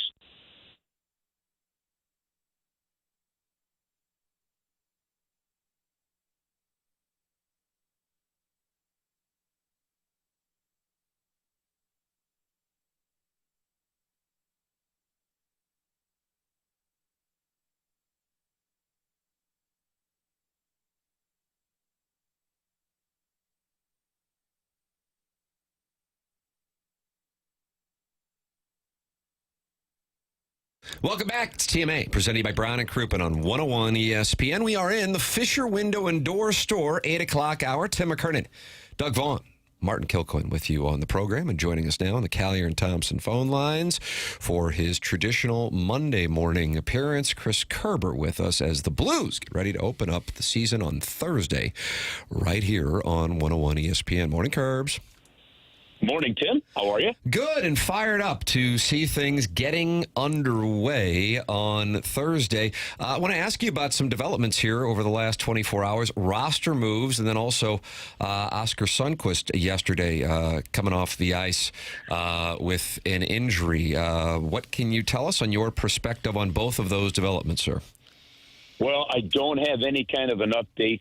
Team hasn't said anything on the Oscar Sundqvist situation, so we'll just have to wait and see.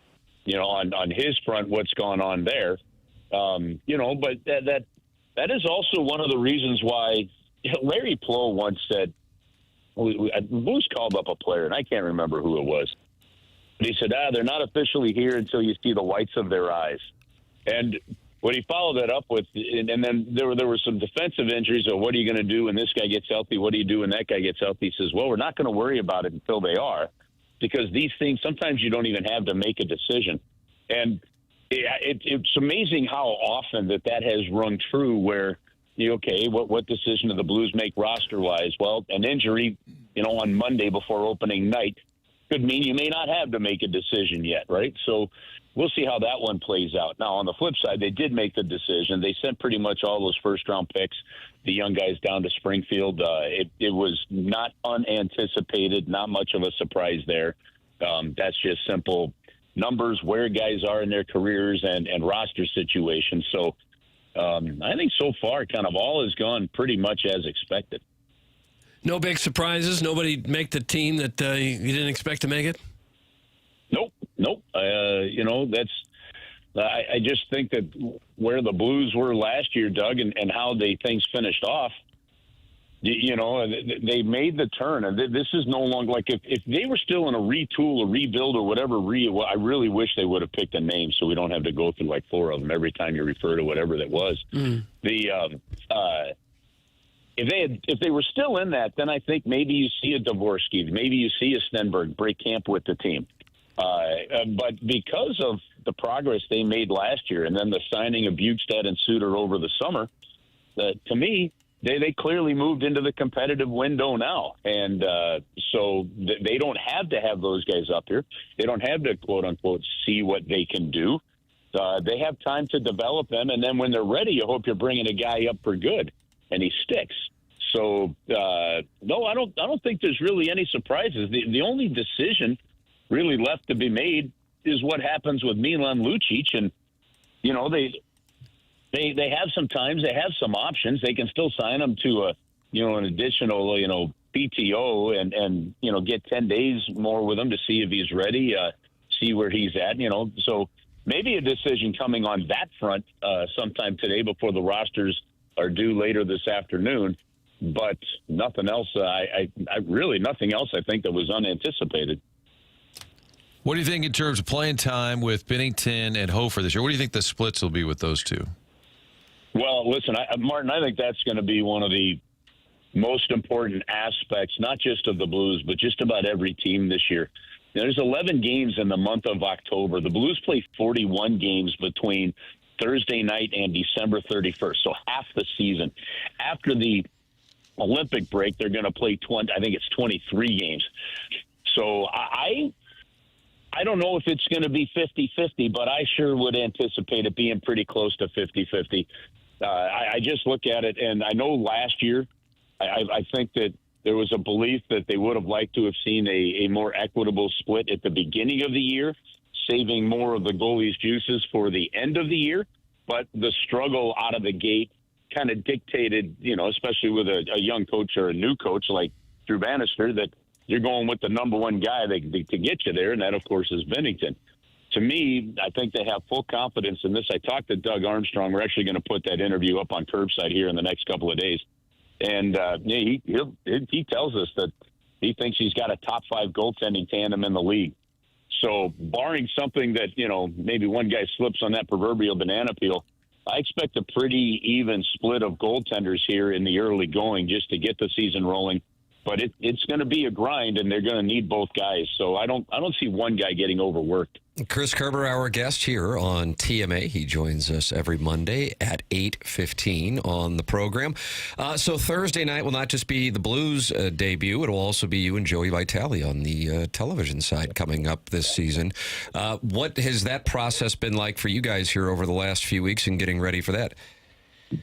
It's been an awesome process working with guys like Phil Malika, Tim Papston.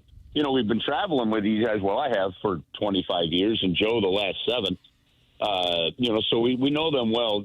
Listen, when the broadcast is in such good hands like that, our job is actually pretty easy to come in and not screw it up. But I think it's going to be fantastic, Tim. I'm excited for the fact that a broader audience is going to get to see who I believe is going to be a national star when it comes to the analyst side of things, and Joe Vitale. I think the work behind the scenes that he does, the connection with the players, his ability to relate to people. You guys know that also well with his weekly hits.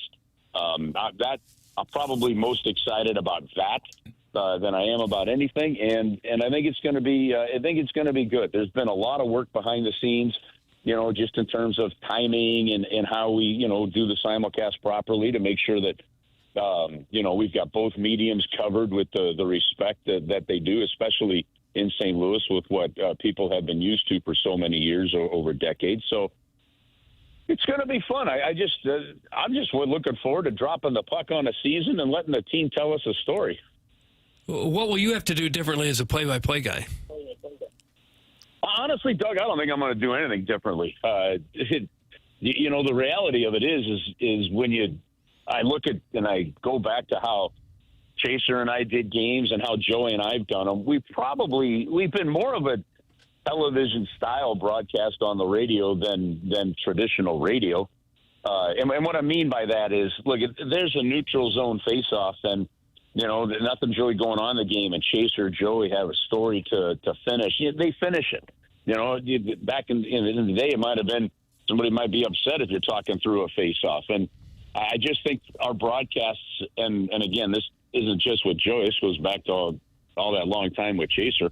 I think our broadcasts were more conversational along those lines that I think will adhere itself well to TV. And so, there's going to be adjustments in terms of, when the puck stopped on the radio broadcast, we could really talk about whatever we want. Now you've got producers, directors, replay guys, helping tell the story with you. So, how we do the replays and stuff will be there. But even that, for example, we dealt with replays on the radio. Joe would look at the TV and he'd go, well, as you see on the replay, and then he'd clarify whatever happened on the play. So, I don't anticipate, honestly, much of a different style needed from either one of us in this. It's just going to be a better balance now working with the crews that we're working with to help tell the story. Final thought for you. I sense, and you've been calling games now for a quarter century around here, so you know the program and you can compare and contrast. I sense higher level of anticipation for the upcoming year than, I don't know, man, 90% of Blues seasons. And I think part of that is because the manner with which the regular season finished, so many people, as you made reference to, are returning. I also think, running parallel to that, and we may have talked about it, or we might have talked about it with somebody else, I can't recall, but I know we talked about the fact that the Cardinals were kind of blah, kind of might be being polite this year, that there is a real hunger for this season to start locally. Do you sense that in comparing it to other years you've been on the call? I get the feeling that this is one of the most anticipated seasons that I've been around for since I've been here. I mean, to me, it's easily got to be top 5. And the only reason I say that is I really have to rack my brain to figure out some of the other 4, right? Yeah. But those teams in the early 2000s, you know, Tim, when you're traveling out to Vancouver and stuff with us, when you've got Pronger and McKenna and a Kachuk and Mellenby and Doug Waite, like those teams had great anticipation with them too, you know. And then, you know, Ken Hitchcock really brought such immediate credibility when he got here. So here's a couple of factors with that. Number one, winning the Stanley Cup in 2019 changed the thought process of a fan base. If you lose that Game 7 the way Game 7 was lost last year and 2019 didn't happen, you know it would have been here we go again kind of summer, right? Yeah, you're right.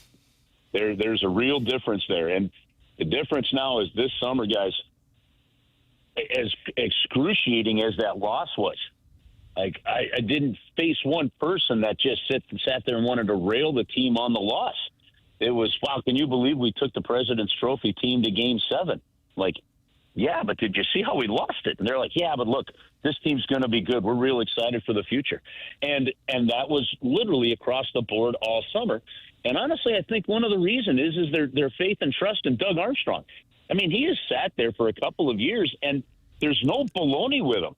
There's no, hey, we're trying to do this, but we're doing that or this. Like, it's here's where we're at. Here's what we're trying to do. Here's where we're going. And then the Blues exceeded those expectations. And then, to me, the other factor is this, and this is the one thing we saw. When the team took things over in 2019, and Ken Hitchcock always said, you know, a team's ready to win when the room takes it over. And that's what happened. The room took things over, and Jim Montgomery has talked about this. When he first got there, he knew it wasn't ready for that. By the end of the season, the room had taken it over. And I've talked to 4 guys already this year. I said, hey, how different is this camp? And every one of them has said, we have higher expectations of ourselves, and everybody came into camp to work. So it's not just the fans, I think, that you're sensing, Tim. I think the players themselves are coming into this camp with the expectations that Jim Montgomery had put in front of them when they finished last year.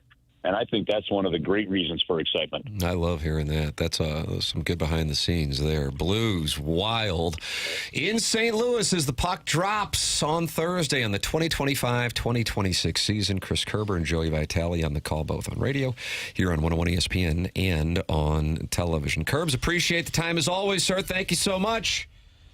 All right, guys. Have an awesome week. We'll see everybody Thursday night. Sounds good. Then. It's Chris Kerber with us on the Callier and Thompson phone lines, giving us his perspective on the anticipation, both with the fan base, but then also interesting to hear that from the players, comparing it to the Drew Bannister camp of last year on the Callier and Thompson phone lines. Do you guys get that same sense that around town that there is a higher level of I'm not even saying expectation. The expectation thing I thought was intriguing from Kerber, but anticipation, I sense that. Yeah, and you're still carrying a home winning streak. I think it's 15 in a row at home that carries over from last year. You know, Jim Montgomery at the golf outing a couple of weeks ago said, well, I know nationally nobody's saying much about us, and I really hadn't noticed what the outside hockey world was saying, but I think, yeah, around town, it's probably a little bit to do with the Cardinal malaise. Yeah. There's probably some city crossover hockey and soccer fans, and cities had a bad year. So maybe I think some of the thirst for a winning team or an exciting team is part of it. And I'm trying to think year to year, coming off the Cup, obviously people are sky high, and that team was still really good. But yeah, I think so. I think people are ready to pick up kind of where they left off. I just think Holloway being good in the preseason is just huge. I was just wondering, can he kind of get back there where he was, the level he was at? And you still got to go out and play regular season games. But I felt that to me was one of the biggest camp developments. I happened to watch the other day on YouTube the highlights of Game 7 of 2019 against the Bruins. And that game could have been 7-0 Boston in the first period. Yeah. I'd forgotten how many just unbelievable saves that Bennington made. I knew he was good in the first period, but they were unbelievable saves that he was making one after the next. Kerber's right about that. I never thought of it that way, but he is right. If 2019 doesn't happen, even if they don't win that Game 7, I think the mindset following what took place in Winnipeg is so opposite of what it actually is. I am surprised, and perhaps 2019 explains it, why, as brutal as that was, and it was brutal, and I'm never going to downplay that. That was absolutely brutal. We hadn't had anything like that. I recall the morning after that game took place talking about it. I think around here, going back to 1985, which means, huge percentage of our audience never experienced anything like that locally when you're talking about being on the verge of winning a series or a playoff game that sends you to the next round. That element of it, I feel like is, I don't want to say it's forgotten, but it isn't as prominent as I think it would be in a lot of other markets. Part of that, I think, is because still that Cup win is relatively recent, but then also because that core returns with a coach having the full season, and the belief the fans have in the organization, from Armstrong to Montgomery to that core in the roster, along with a bunch of young players whose prospects are super exciting as well. So I think that's what contributes to it, as opposed to, let's say that's a team with Pronger and McInnes where you're running out of time and there isn't anything getting you excited at the lower levels. That must explain it. But yeah, that the reaction to that end combined with the excitement for this beginning certainly speaks to the belief in this team's chances. It is hard to believe how quickly people are like, yeah, well, it was a great season. It was as bad as that loss was. I mean, that could just haunt a franchise. Like when the Phillies lost to the Cardinals, that epic Game 5, the Carpenter-Halladay game, and then Ryan Howard blows out the Achilles. That ended. And then they were never the same. And I think they were such heavy favorites going into that postseason. And so you can't have not that the Blues were heavy favorites, but you can have a really horrible playoff exit, and it can kind of derail a franchise. Well, that one, everybody just kind of, I don't want to say people laughed it off, but it was like, well, we got a really good team. We'll be fine. It's just, place that type of loss on some other franchise in another sport, and you'd be like, they would just be scarred. It's like we're cursed. Yes, and yet everybody's like, all right, here we go. And I do think it's what happened that second half surge. It was like all these pieces that kept falling into place from Montgomery and Fowler, and you didn't know when they signed Holloway and Broberg. I'm sure Doug did an immediate emergency pod about it. I did, and broke it all down. But I didn't even have a podcast. I just started talking. Just on the corner. Nobody knew how good those guys were, so it all just sort of fell into place. Expectations weren't terribly high for most of the season. Right. And then they get into the playoffs and they take the best team in the regular season, really outplayed them without one of their top players in Holloway, and a lot of young players coming on strong. So I think that gives people a lot of reason for optimism that the team's going to be even better than they were last year. And last year they turned out to be pretty good. I don't think people talk as much about that Winnipeg loss because it was so fitting to lose that way, being we were so bad at that exact situation all season. It was kind of like you could see it coming. That's from the 314. It wasn't a pleasant final 2 minutes to watch. I think we can all relate to that.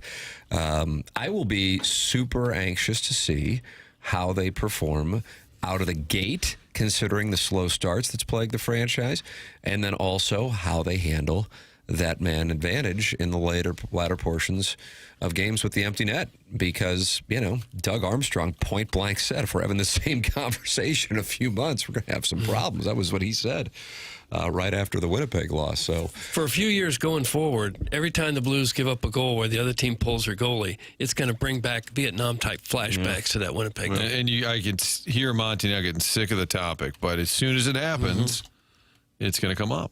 It might get a grandma out of them, but it's going to come up. Guys, the Jets losing to the Stars, who lost to the Oil, made the loss more palatable. We wouldn't have moved past those squads. Loss would have hurt more if the Jets would have went to the Cup. That's from the Horny Banker. So he's a banker, Doug, and he's Randy. He does seem very Randy. I don't know. I think a lot of hockey fans, once the Blues are out, that's kind of it. Not the diehards, of course. But for the casual hockey fan, once the Blues are out of the playoffs, the hockey season's kind of over. But because baseball's just starting, and we get involved in that. But if Winnipeg had made a run, then you would say, "Oh, they could have been us. Easily could have been." But they didn't make a run. Well, I hope I never have to do another emergency podcast that nobody hears. Doug said I was just talking. They choked! That's from Choke Artist 1.6. Yep. He's always there. Hey, Tim, you threw your remote through a TV when you saw your favorite starlet lift his legs up and go bobbing for salads. Your wife does when we get our hearts broken with 1.6 seconds left. That's from the recovering alcoholic from Belleville and Webster Groves. No, I didn't follow the first part. There's a lot going on there. Your starlet lifts his legs up. I like cookies. So your favorite starlet is a gentleman? I love you, Bill. My girl, Bill. I like kittens and bunnies. And bunny. Singular.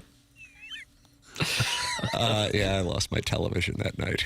Well, that was your wife who did that. That's correct. She threw a brick through it? I think it was like chapstick or something, or I don't know what that. And just a chapstick tube will break it. Yeah, she has good velo launch angle. Yeah. God, and as brutal. You're pissing me off right now. As brutal as the ending was, the overtime was lengthy. I mean, there's still a lot of opportunity there. I don't like it, Doug. I don't like it. Doug, why don't you go back and watch that and then Game do an emergency 7 podcast? Yeah, I'd rather do another podcast than watch it again. People love Monty and Army so much. This text was sent in. Martin, how are you looking at the text history? I am not. 1, 2, 3, 4, 5, 6, 7, 8. 8 times here in the last handful of moments. Okay, well, that's worthy of suspension. Wow. Oh, I'm not going to read it then. Doug, it's your mom's lesbian lover sending it in. Okay. Your mom's lesbian lover, you just got suspended. Suspended a period of 2 days' time for sending the same text in 8 or 9 times. As if you're demanding that we read it. You're demanding attention. Knock it off, pal. Give me your fucking feet. Your mom's lesbian lover. 2 days' time. YMLL is a big Jackson fan. A lot of Jackson love from Jackson. Is that like is that Sweet Kai's? I wouldn't say a burner. Lot. I'd say few and the proud. Guys, nobody was beating the Panthers last year. It was better to get the extra rest. It's in the Bible. I like that. If you lose the first round, you get an extra rest. It had 6 months to rest. How long does it take? These guys are in their 20s. They're not in their 80s. Did They'll bounce back in a few days. JR was in Winnipeg for that fateful Game 7. Do you think he asked the players after, will this help you at least get a little extra rest now for next year? According to who? Arch? Arch said that to you? No. No. No, he didn't. According to Arch. Arch said that? No. According to who? Tim. Hey, welcome back. Happy birthday. Thanks for coming back. Hope you stayed away from that gluten. #free perk. That's from Brian Henson. And Doug, his Colts might just be the best team in the NFL with the doo-doo man at quarterback. Oh, they had a big day yesterday. I got like 15 points for them from fantasy football on that Colts defense. I didn't realize they were that good defensively. But now the Raiders have some issues. Yeah. Mm-hmm. Pete Carroll's kind of having his Bill Belichick moment. Like maybe I should have just stayed at the golf course. Yeah, maybe counted Carroll my money. and Belichick do a podcast, emergency style with Doug. Pete would probably do all the talking, but it'd be tough. Yeah, the Colts I didn't see that coming. Yes, the doo-doo man. Why didn't Henson, number one Asian intern, give us a little tip back in the summertime? Because he doesn't cover the team. He covers girls lacrosse. Oh my word. Strahan, I was watching Strahan talking yesterday, following all the games on Fox, Martin, and he was saying, Man, I'm not doing well with watching Daniel Jones go from the Giants to the Colts and looking like this. I mean, he goes, what's the deal there? And then also on the other side of things, their tenant at MetLife Stadium, the Jets. I know it ended poorly for Sam Darnold yesterday and the Buccaneers. You like those uniforms, Jackson? Yes. Buccaneers and Seahawks going old school? Yeah, I really like the Bucs ones. With Sam Darnold leaving there and doing what he did in Minnesota and now doing what he's doing in Seattle. And going, maybe it's just a New York thing. Giants and Jets are a 1-9 combo. Then the Yankees got blasted. Yep. Tough New York week. Tough for Philly. What's the Pope saying? I can only imagine Francesor. Pat Rivers. Way tougher for Philly. You get Penn State losing like that, then you get the Eagles' first loss of the year, and then the Phillies lose. That's way But at least their teams are But competitive. I think the Eagles and Phillies, there's still an upset, I think, with the Giants and Jets. Well, yeah, that's despair. We got to find out what's our boy Don LaGreca and Francesor. After that New York weekend, there's probably, we don't need it this second, but there's probably some choice audio out there. But you've done a great job. The dossier. Yeah, he really has. I wasn't offended. Okay. I was just afraid you were going to turn it into something it wasn't. Oh, I was going to turn it into The boy's something. trying his best. Victim blaming at his best. The Stiefel dossier is loaded with sound today. I mean, we didn't even get to Kalen DeBoer. This is what I see these things on Instagram and TikTok, and I just immediately send them to Jackson and Chairman Kurt. Their phones are blowing up all weekend with me just sending them text audio. That's it. See something? It's loaded up. The Colonel's going to load it up at 9 o'clock. He is brought to you by James Carlton of the Carlton State Farm Insurance Agency. That is coming up at 9 o'clock, 314-961-4800. Go online at carltoninsurance.net. James Carlton, I guarantee you, he's going to be in Columbia on Saturday. He is with us. He'll be in the 10 o'clock hour, and Gabe with us at 9 o'clock. He's got that post-game show, which I will drive back from Columbia, and it will be understood in the vehicle. Nobody talk when Gabe is talking. Gosh. And Cody and his mustache. Nobody talk. All right. That's how we're going to drive back from Columbia. Gabe DeArmond coming up, and he's brought to you by James Carlton, who's my insurance agent and has been since 2019. 314-961-4800 to go online at carltoninsurance.net. If your insurance costs a leg and an arm, call James Carlton, State Farm. The program's called TMA. It's presented to you by Brown & Crouppen on 101 ESPN.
cheer. Cold beer in hand, it's that time of year. The puck drops, the game's in play. Yeah.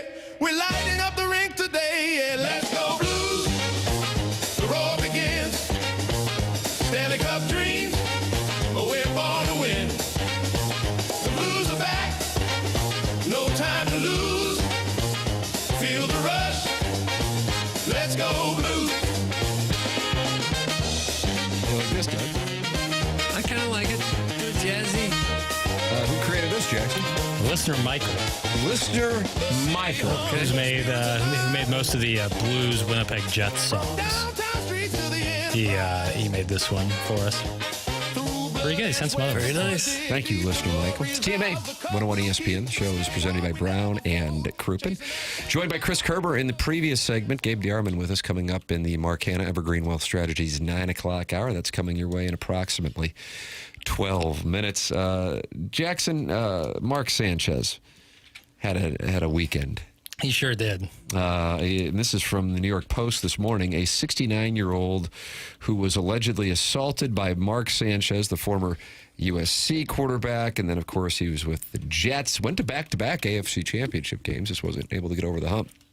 Now is on the Fox broadcast team, was supposed to have the call of Brian Henson's Colts and Raiders this weekend, but that got sidetracked by this.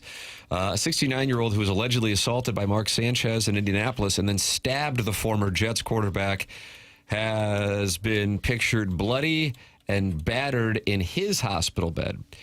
Grisly photos, and they are grisly, show the alleged victim who reportedly got into an altercation with Sanchez shortly after midnight Saturday morning wearing a neck brace and covered in blood with savage wounds to his cheek and jaw. Quote, his family says he was cut in the fight and it went through his cheek and hit his tongue.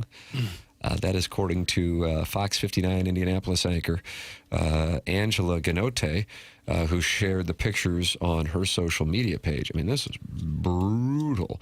He was a grease truck driver and initially identified solely by his initials PT, had reportedly parked his truck in an alley while he was collecting cooking oil from a nearby hotel when Sanchez approached him, according to an affidavit seen by Fox 59. Sanchez wanted that grease oil. No, he was actually racing in an alley. Oh, okay. Makes more sense. PT did not have his hearing aids in because his truck is very loud.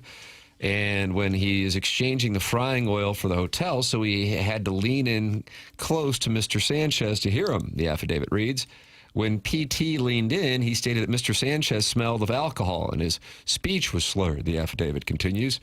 Shortly afterward, the 6'2", 230-pound Sanchez, who is 38, allegedly hurled the driver against a wall before throwing him to the ground, at which point the driver said he stabbed Mark Sanchez in self-defense. Sanchez remains in the hospital in stable condition, has been charged with battery resulting in bodily injury, unauthorized entry of a motor vehicle, and public intoxication endangering the life of another. That's all according to the affidavit. Well, that's how you throw away your career in one night of drinking, apparently. It's going to be hard to bring him back at this point. It's amazing how quickly the story shifts when you hear, like, oh, my gosh, former quarterback gets stabbed. Terrible. What happened? And there were thoughts and prayers. The Jets and others tweeted out. And then you find out, oh, wait a minute. He may have been the when you reason. find out the assailant is 69 years, and he's adjusting his hearing aids. Right, not great. Him just getting stabbed is almost more believable than the way the story really played out. Right. There is surveillance video, according to Yahoo Sports, with the Westin Hotel. The hotel provided police with surveillance footage, and in the footage shows the elderly man backing away from Sanchez, then running from him down an alley where Sanchez could be seen catching up with him and then throwing him into the wall by the Westin Hotel, according to witnesses. Both men were recording the other one with their cell phones. As things escalated, the elderly man tried to use pepper spray on Sanchez, but he just wiped it away. The man then pulled a knife and stabbed Sanchez 2 or 3 times. Following the altercation, Sanchez was taken to a local hospital while the older gentleman was treated for a laceration on his left cheek. The truck driver later told authorities that the altercation began because Sanchez had told him a hotel manager had barred him from standing in the loading dock. According to TMZ, Sanchez was reportedly slurring his words and became frustrated when the truck driver could not hear him because he was not wearing his hearing aids. Why would he give two rips about this grease truck? He wanted that frying oil. I don't understand. I guess alcohol is the answer. But otherwise, how does it make any sense? No. You can imagine these truck drivers working shifts like that encounter all kinds of stuff, so they got to be ready. And this guy was ready if he was attacked, and he thought he was being attacked. Usually not former NFL quarterbacks looking to race. Was it a foot race? Was he looking to do a foot race in the alley? Don't give a race in an alley? Don't understand. I suppose at some point. Well, because you could unlikely race cars, and it depends on the size of the alley. Yeah. I've been to Indianapolis. I've walked through those alleys. Everybody wants to race in They're Indianapolis. not 2 cars wide, I'll tell you that much. But you could do a foot race. You should never foot race while you're hammered. Just to what? No. That's good counsel. It's a good way to end up with your face on the pavement. I've seen it happen. I just don't understand. Oh, really? What, Private Citizen Pete? You see it in Columbia. Uneven surfaces and someone goes down. So this weekend, following Missouri's win against Alabama, gentlemen are going to be racing up and down Broadway. Yeah, probably 9th Street, by the J School. Like, race through that little tunnel, where you're supposed to be silent under it, right by the J School, so that Missouri goes undefeated. Foot races. Yeah. What's the Mizzou Hawks here on the dais? What's your level of optimism / concern for the Bama showdown this Saturday at Faurot Memorial Stadium? That's a nice question. I said this, I think I said it on TMA, might have said it on my podcast. Going into this weekend, honestly, I was thinking that Alabama was going to win, and I felt very confident about it. I'm not saying I expect Missouri to win now, but going through my rewatch, Doug, you ever go back and rewatch games? No, I really don't. Tape? I do. I rewatched some of the Stanley Cup game, though. I guess. I do. I'm not saying this is like, this is my show prep. I just do it. And because once you know the outcome, you can look at certain things. And it looks like Alabama's got an issue with their safeties like Missouri does as well, except their safeties misplay runs. Missouri's safeties don't communicate or misplay passes. They've got a real issue there. And so I can't wait to see how, in particular, the safeties of both teams play, Martin, because Alabama's just missing assignments on the run, and Missouri's obviously missed assignments on the pass. I would say I have a higher level of enthusiasm now after watching them play Vanderbilt. That's where I am. But going into this past weekend, I did not think Missouri would be beating Alabama. But you got a shot. Papers, what do you think? It's right in front of you. I mean, I think that it's critical to do what Alabama did when they played Georgia, and that is score on the opening drive. You have to go put the pressure on them. 7. Put 7 up. 7. Minnesota got 3 against Ohio State. You can't get 3, Doug. No. Gotta get if you win the toss, usually you defer, which would be probably the smart play. Say, give me the rock. I want the ball, and you go out and you score, and you tell Alabama, if you're going to want to win this game, you're going to have to... You punch him in the nose is what you do. As Scott Van Pelt says, sign up for 60. You got to do that. You got to and you got to set the tone early. I think Alabama beating Georgia, a big part of that was scoring on that opening drive, even despite Ryan Williams dropping that ball. I think it's a huge, huge statement to make on that first drive. It's such a big game, I think, for Drinkwitz's resume. He's extremely popular right now. The program's up and running. Kids are signing on to come to Mizzou. The stadium's full. All these things are in place. But at some point, you got to win a big game against a big opponent. It's not Saban's Alabama, but it's Alabama. You get that anyway, anyhow. I think that changes even the critics of Drinkwitz. So I posed this question, and I have to be honest, because what do we call this? Honesty in media, Jackson? Yes, we do. And also a non-kink shaming show. There's so many shows in the market. I will do Pro Liberty. And Pro Liberty. I texted in a safe space last night, including the Colonel. So Colonel and a couple of my other cohorts from journalism school, they all graduated, though. Yeah, I know, exactly. It was a tough field to study. Not everyone makes it. And I said, hey, boys, I'm asking this, and I won't put this on social media because I know that, what do you call them, Jackson, Tiger nationalists? Yeah. Oh, yeah. I said, now, I know some people recognize bowl games. Missouri could win a bowl game. Missouri could lose a bowl game. It doesn't matter to me. I don't recognize bowl games. So if we can just agree with that premise for the purpose of our little text here, me and the Colonel and 2 of our cohorts, one who worked at MTV, one who works at the Golf Channel, all journalism grads minus one of them, and I will not identify who did not graduate. I said, what is Eli Drinkwitz's biggest win? and I pose that to this dais right now. It's Kansas State. I think some would say Ohio State just because of the brand name. No. I took that out. Oh, you took the bowl. I'm sorry. You did take that out. I'm sorry. It's Kansas State. And the LSU brand at the time. No. Jackson's shaking that off. Don't get angry. I mean, at the time, they can't. We all came to a conclusion, and nobody has said it yet. Tennessee. Tennessee was number 14 in the country, still in the mix for the SEC East at the time, 2023. And you whooped that. And they beat them. the hell out of them. Yeah. That was a bad Tennessee. I mean, I know what they were at the time, but that was a poorly quarterbacked and I thought bad team. All right, so what's the answer? All things considered, Papers is on Kansas State. I think Kansas State was better. They had Will Howard, who went on to go win a national championship with Ohio State. They had a bunch of real talented guys. I thought that they were a better team than that Tennessee team they beat the same year. And I wanted to do it in the group chat because I really wanted an answer, number one. I wasn't like trying to do the social media thing. But then number two, if I say you can't include Ohio State in the bowl game, then it leads to the nonsense. Right. Missouri could have lost that game by 50. I wouldn't have cared. Missouri won the game. Great. You can't tell me that Ohio State had the same intensity for that game that they had a month ago against Michigan when they played them. But that upsets some Missouri fans, and I wasn't looking to engage in that conversation. Right. So regular season-wise, Martin, that speaks to my point. You've had an opportunity to go against the Blue Bloods, the big boys. This is your chance.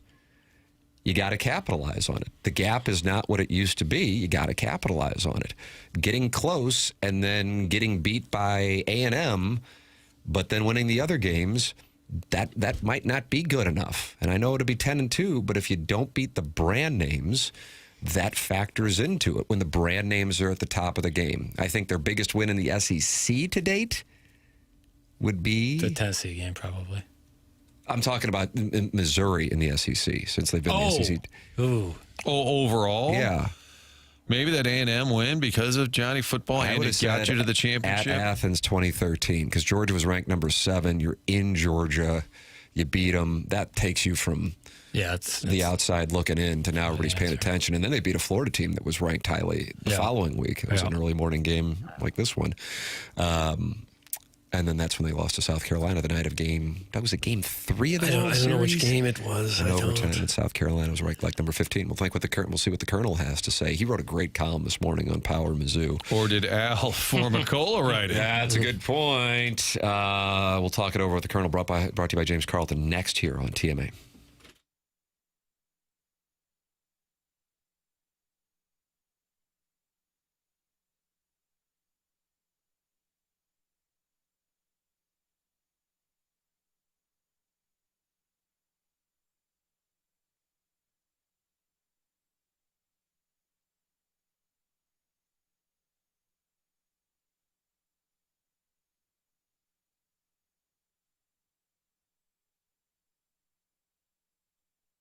If you've ever wanted to travel and see spectacular Scotland, here is your chance. Put together with Colette Travel. It's next summer. I'm going with you. June 15th is the date. Headed to historic Scotland, the capital of Edinburgh. You've got the famous castles there. We're going to the Victorian city of Glasgow. We're going to be tasting the food, sipping the whiskeys, going to amazing Orkney Islands. You're going to cruise on lovely Loch Ness, the landscapes of the Highlands. You've heard about Scotland. You've seen the pictures. Now it's your chance to go and check it all out next summer. Make your plans now. Colette will handle all the details, the flights, meals, hotels, local experiences. All you have to do is sit back and enjoy. It's a trip to spectacular Scotland. It's next summer, June 15th. Make your plans now. You can find out more by calling our friends at Altair Travel. That's 314-968-9600. 314-968-9600. Go to 101ESPN.com to learn more information, a chance to go to Scotland. Enjoy the bagpipes, the whiskey, and the beautiful scenery there. It's June 15th next summer. It's Spectacular Scotland with Colette.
This is Jackson with a SportsCenter update brought to you by Saliga Heating and Cooling. Thursday night, Blues open it up against the Minnesota Wild. That puck drop is going to be at 7 p.m., and then you can, of course, catch it right here on your home of the Blues 101 ESPN. That was another SportsCenter update brought to you by Saliga Heating and Cooling, a Daikin heating and air conditioning dealer.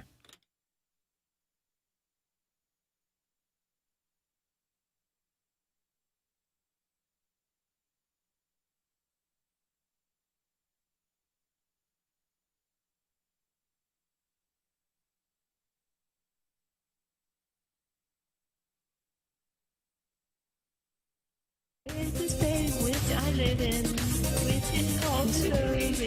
It is called Missouri. Missouri is where I live. Missouri is where I live. Missouri is where I live. Missouri is a wonderful place. I live in Missouri. You know, you've got Sweet Home Alabama before the game, and you've got Dixieland Delight in between the third and the fourth quarter at Saban Field at Bryant-Denny Stadium, but they don't have Tina E in Missouri. And when Kalen DeBoer and Ty Simpson and Jam Miller hear this thing, is they get ready to take the field in front of 62,000 plus on Saturday morning, I think they might turn rear and head right back down to T-Town, Doug Vaughn. Just totally intimidated by what they're going to run into in mid-Missouri? That's right. I guess it could happen. It's happened before with Alabama, where they look at another team and say, we're just not going there. Not today. Not today. Ladies and gentlemen, it is our pleasure to welcome to the program from Power Mizzou, presented to you by James Carlton every Monday and Friday, the Colonel Gabriel P. DeArmond. Morning, Colonel. You know, you guys have played that song twice a week as my intro for so long. I kind of, I just tune it out. It's just background noise, but I actually listened to it again this morning. Just, my God, what a national treasure. Absolutely. About time he came around. It's right there. Next thing you know, he's going to be calling for gold pants. Yeah. It's amazing. Yeah. Colonel, I loved the opening of your column this morning. I really did. I think it sets the stage perfectly. I think Illinois fans can relate to this as well, with on this side of the state, them hosting Ohio State on Saturday, unfortunately, at the exact same time as Missouri and Alabama. But I do want to read this to people, the opening paragraph. Weeks like this are why we all do this. And by we, I mean you, the fans, those of us in the media, the coaches, the players, all of it. When you think of big-time college football, this is what you think of. Undefeated number 15 Missouri getting its biggest test so far. Top 10 Alabama, the king of college football world for the last 15 years and realistically for much of the past 60. These are the games we all think about being able to play in, watch, write about, etc. These are the Saturdays that make the rest of the year all worth it. When you think about it, you're only guaranteed 12 games a year for your team. 3 or 4 of them are scrimmages. Another 2 or 3 are decent games against teams you've heard of, but not special games. And then you have 2 or 3 good games, big games, important games, not potentially historic games. Of the 365 days of the year, most college football fans are lucky if they get 1 or 2 like this one. This is indeed what college football fans hope to get, and Missouri fans are going to get it on Saturday. I know it's early in the week, but it is coming off of a bye week. What are you sensing from your readers on Power Mizzou and around Columbia and the program with regard to this coming Saturday and the level of anticipation? Yeah, I can't really say around the program because obviously we didn't talk to anybody last week. They don't generally do media on the bye week. Eli Drinkwitz wasn't even on Tiger Talk. So it's been a little bit since we've talked to them. But just, you know, the message board, text I'm getting, stuff like that. I mean, you've really been building to this thing for 3 weeks now because you had the bye last week. You had UMass, which might as well have been a bye the week before. So Missouri fans have had 21 days to kind of get lathered up for this one. And it is, look, you know, they hosted number 1 a couple years ago when Georgia came here. So maybe that game was actually bigger, but it's okay to admit that when the name on the other jersey is Alabama, it's a little bit different. Missouri has not beaten Alabama in 50 years. Everybody knows what this game could mean, and, we've talked about it.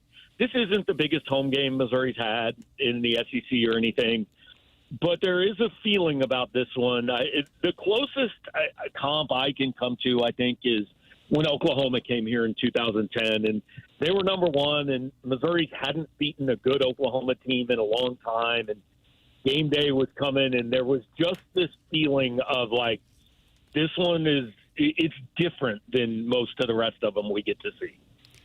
We're 5 weeks into the season. They've played 5 games anyway. But I get the sense we still don't really know how good Mizzou is. Would you agree with that, or are they a pretty good team? I completely agree. I mean, Missouri fans and really the program, the whole mantra is, something to prove. Nobody believes in us, all that. And I get it. It exhausts me, but I do get it to some extent. That ends on Saturday one way or another. Either you're going to go out and you're going to get a win that everybody will notice, and you will be in the top 10, and you will get all the respect you want, or you're not, and those people that haven't given you the respect are going to be proven right. And it's gone both ways. There have been, when Missouri went to Georgia in 2013 and won, I think that was a week where it was like, oh, hey, we better take these guys seriously. And then the 2024 team, was in much the same position this exact same week last year. I forget if it was 4-0 or 5-0, but going to College Station and, road game and coming off a bye. What's that? Coming off a bye. Yeah, coming off a bye. And I mean, that was the week where everybody said, okay, let's go prove we're for real. And it went the other way. They didn't. And all the people that doubted Missouri last year kind of end up being right. So I think one way or the other, you kind of get your answer on Saturday, at least for a little bit. Now, look, if you lose a tight competitive game, even if you lose something like Vandy did this weekend, nobody's going to write you off. You can still win 5 out of your last 6 and get where you want to go and all that. But, the respect and everything that Missouri fans crave will be delayed a little bit. Did you feel better about chances of beating Bama based on how they played against Vandy? I mean, I think the one thing we know about this Bama team is they're good, but it doesn't have the aura of invincibility that Bama had 4 and 5 years ago. The last 2 teams, the last 2 Alabama teams Missouri has played here, 2018 and 2020, went 27-1 and won 2 national titles. There wasn't a second of the week leading up to that game where you realistically thought Missouri could win that game. I think, the spread opened at, 5.5, and it's down to 3.5. I listened to the Cover 3 podcast yesterday, and they were talking about, hey, I wouldn't be at all surprised if Missouri wins that game. There are going to be some people picking Missouri to win that game, and that's never really been true of Missouri playing Alabama in our lifetimes. Yeah, that is correct. I saw your breakdown of the spreads over the time that Missouri has played Alabama in the SEC, and they have been monster numbers. That is certainly not the case. It got down to 3.5, and we've had some people texting in that now the number is down to 2.5. Of course, there are a variety of different sports books where you can see that. From a health perspective, Alabama lost 2 of its linebackers who were not playing on Saturday against Diego Pavia and the Commodores. What do you think the situation will be at left tackle for Missouri? Caden Green didn't play against South Carolina and UMass. This would be around the time frame for the possibility of his return. What do you think the decision-making process will be on that front? I think it will be game time decision. I think we're not going to know until warm-ups on Saturday morning, unless Eli Drinkwitz chooses to leak it out somewhere on Friday night. I know at the beginning it was 3 to 5 weeks. This is 3. The optimistic point of view is it's actually a little bit less than 3 because he got hurt on Wednesday in practice, so it would be closer to 2.5. But I think when they said 3 weeks, it was 3 Saturdays. So the optimistic hope is that he's ready to go on Saturday. Personally, I've said this a lot. Unless he's 100%, I'm not playing him. I mean, if there is a chance that he goes out there and re-aggravates this thing, then you're looking at the season. To me, your left tackle in this game is not worth the risk of the last 6. Now, if he's good and the doctors say he can play and there's no risk of making it any worse, obviously you put him back out there because he makes you a better football team. But even at like 85 or 90%, I personally wouldn't do it. If the spread is accurate, 2.5, 3, that would mean it could come down to a field goal. That could mean Robert Meyer, Bobby Boots, is the focus of the game there. Do you think Mizzou would maybe play things a little differently on 4th down and field goal range? Are they more likely to go for it? Are they still concerned about this guy? Yeah, I mean, they still haven't made a field goal over 41 yards. So yeah, I don't think Missouri's a team that's going to be trying any 50-yarders this year. So yeah, I think we talked about it last week. Like, every kick is a little bit of a 50-50 proposition if it's beyond 30 or 35 yards. So I think you have to handle it differently. I also think, like, field goals aren't probably going to beat this Alabama team. I mean, I think you're going to have to score 30 to win this game. And do you think they come out pounding the ball? Do you think this is going to be a game where they just make them stop the run? Do you think there's any other way that they would approach this?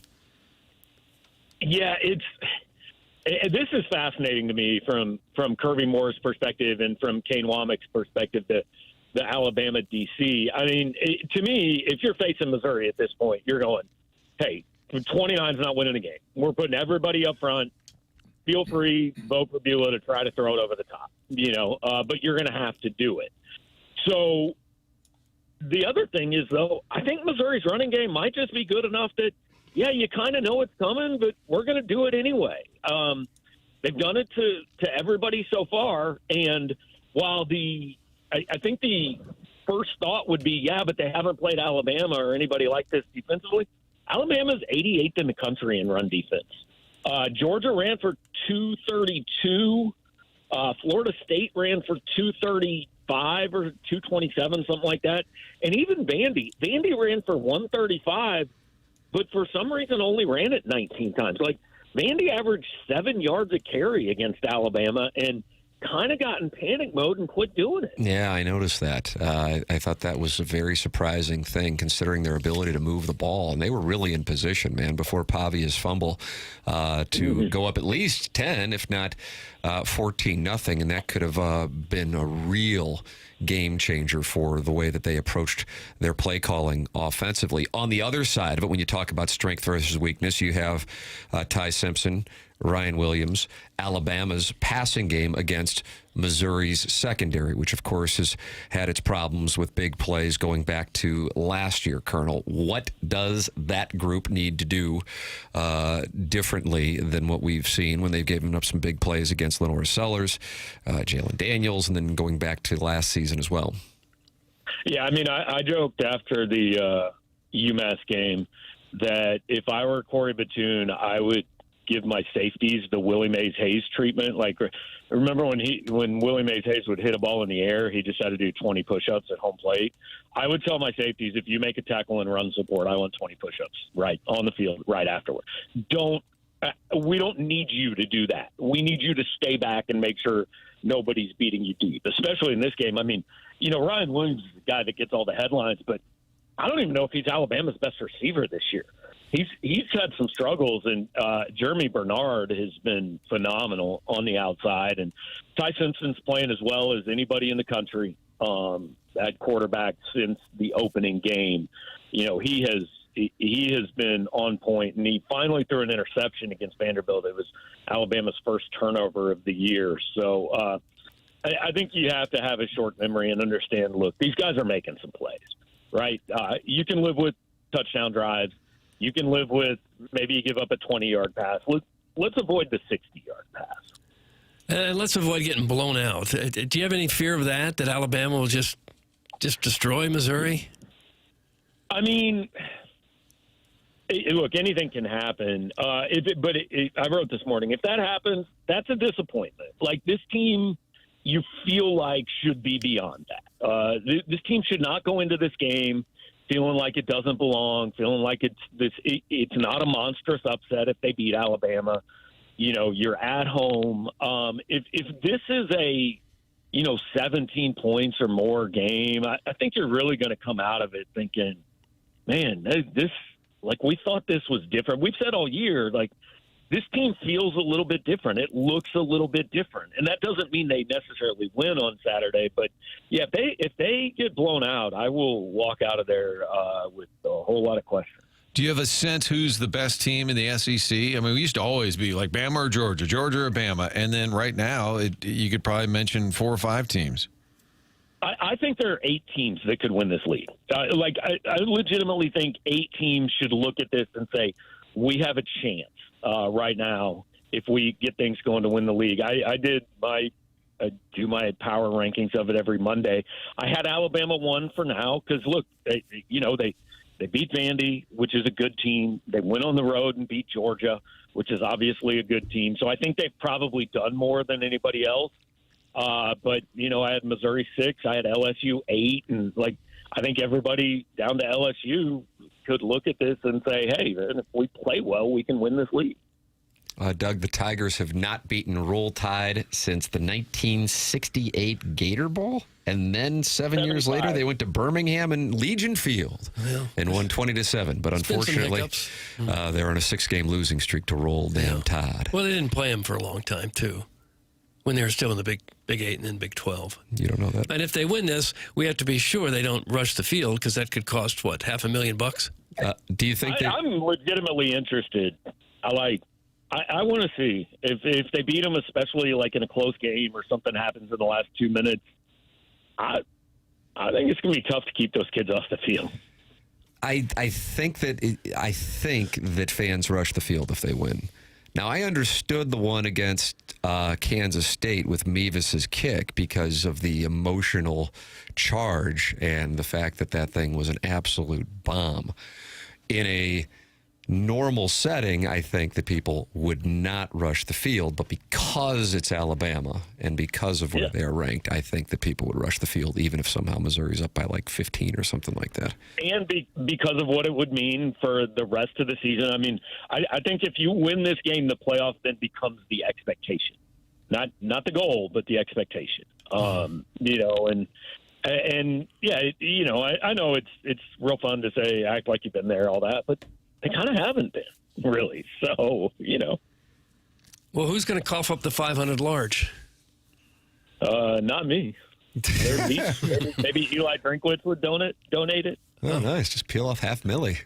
They'd probably actually be happy to pay it if they thought that was going to get them a win. You're sitting there at 6-0, and you got War Eagle the following week, and then had to Nashville the following week. Yeah, be less happy about it next year when it meant you couldn't afford a left tackle. But yeah. Think it through that lens. Gabe DeArmond brought to you by James Carlton here on TMA every Monday and Friday. Some great coverage this week at PowerMizzou.com. Colonel, appreciate the time as always, sir. Thank you so much. All right, guys, have a good one. There he is. That's Gabe DeArmond with us on the Collier and Thompson phone lines. Doug, you know anything about Collier and Thompson? I feel like you might. I do. A lot of people do because they've been in business since the 1950s here. Sprucing up houses, making homes look great. That's what Collier and Thompson's been doing for a long, long time. Their employees have more than 165 years of combined experience.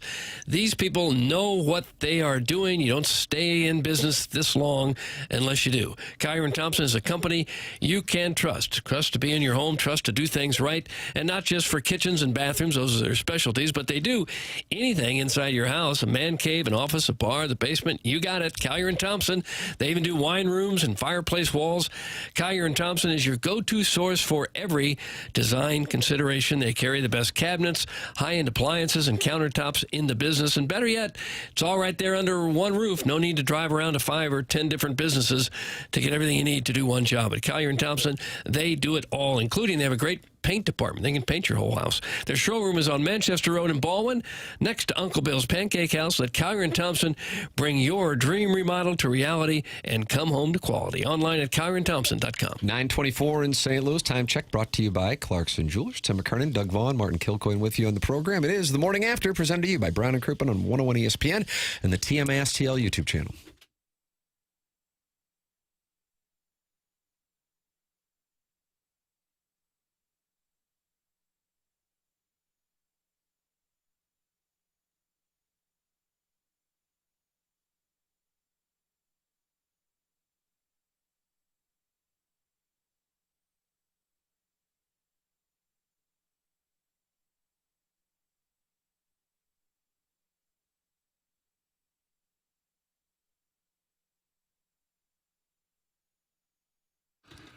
Schnucks is the place to go to load up on your groceries, and they've done their best to save you money, lowering the price on over 2,300 items. That still holds true. That happened months ago, and they are still at that reduced price. In addition to that, they have prices that'll drop during the week. There's a digital shelf tag, which means they can change the price constantly and save you even more money. If you have the Rewards app, then you'll get the notifications also that items you frequently buy, if there's any additional savings. All these efforts being made to help you save some money at the grocery store. That Rewards app is great. Helps you find things in the store, piles up your points when you check out. Every time you're checking out, they'll let you know how much is in your rewards bin there. You got $20, $30, you can save it. Just keep rolling it over or use it when you're checking out, saving you that money. Schnucks delivers as well. Curbside, do all of that with the Rewards app. If you haven't downloaded it yet, you're missing out. Get online, get the Rewards app, and stop by and save some money with your groceries. Everyday savings that you can count on at Schnucks.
round. Well, Doug, are the Toronto Blue Jays the best around? That's what it looks like. The Yankees would probably tell you yes right now. Take a listen to this call of Vlad going yard. It sounded like that was charcoal. That one was too close to the music. I had to fade out the music. Oh, okay. Here you go. He faded out. And now, Joe Davis with the call. Down and ball. Goodbye! Vaughn Jr. strikes again.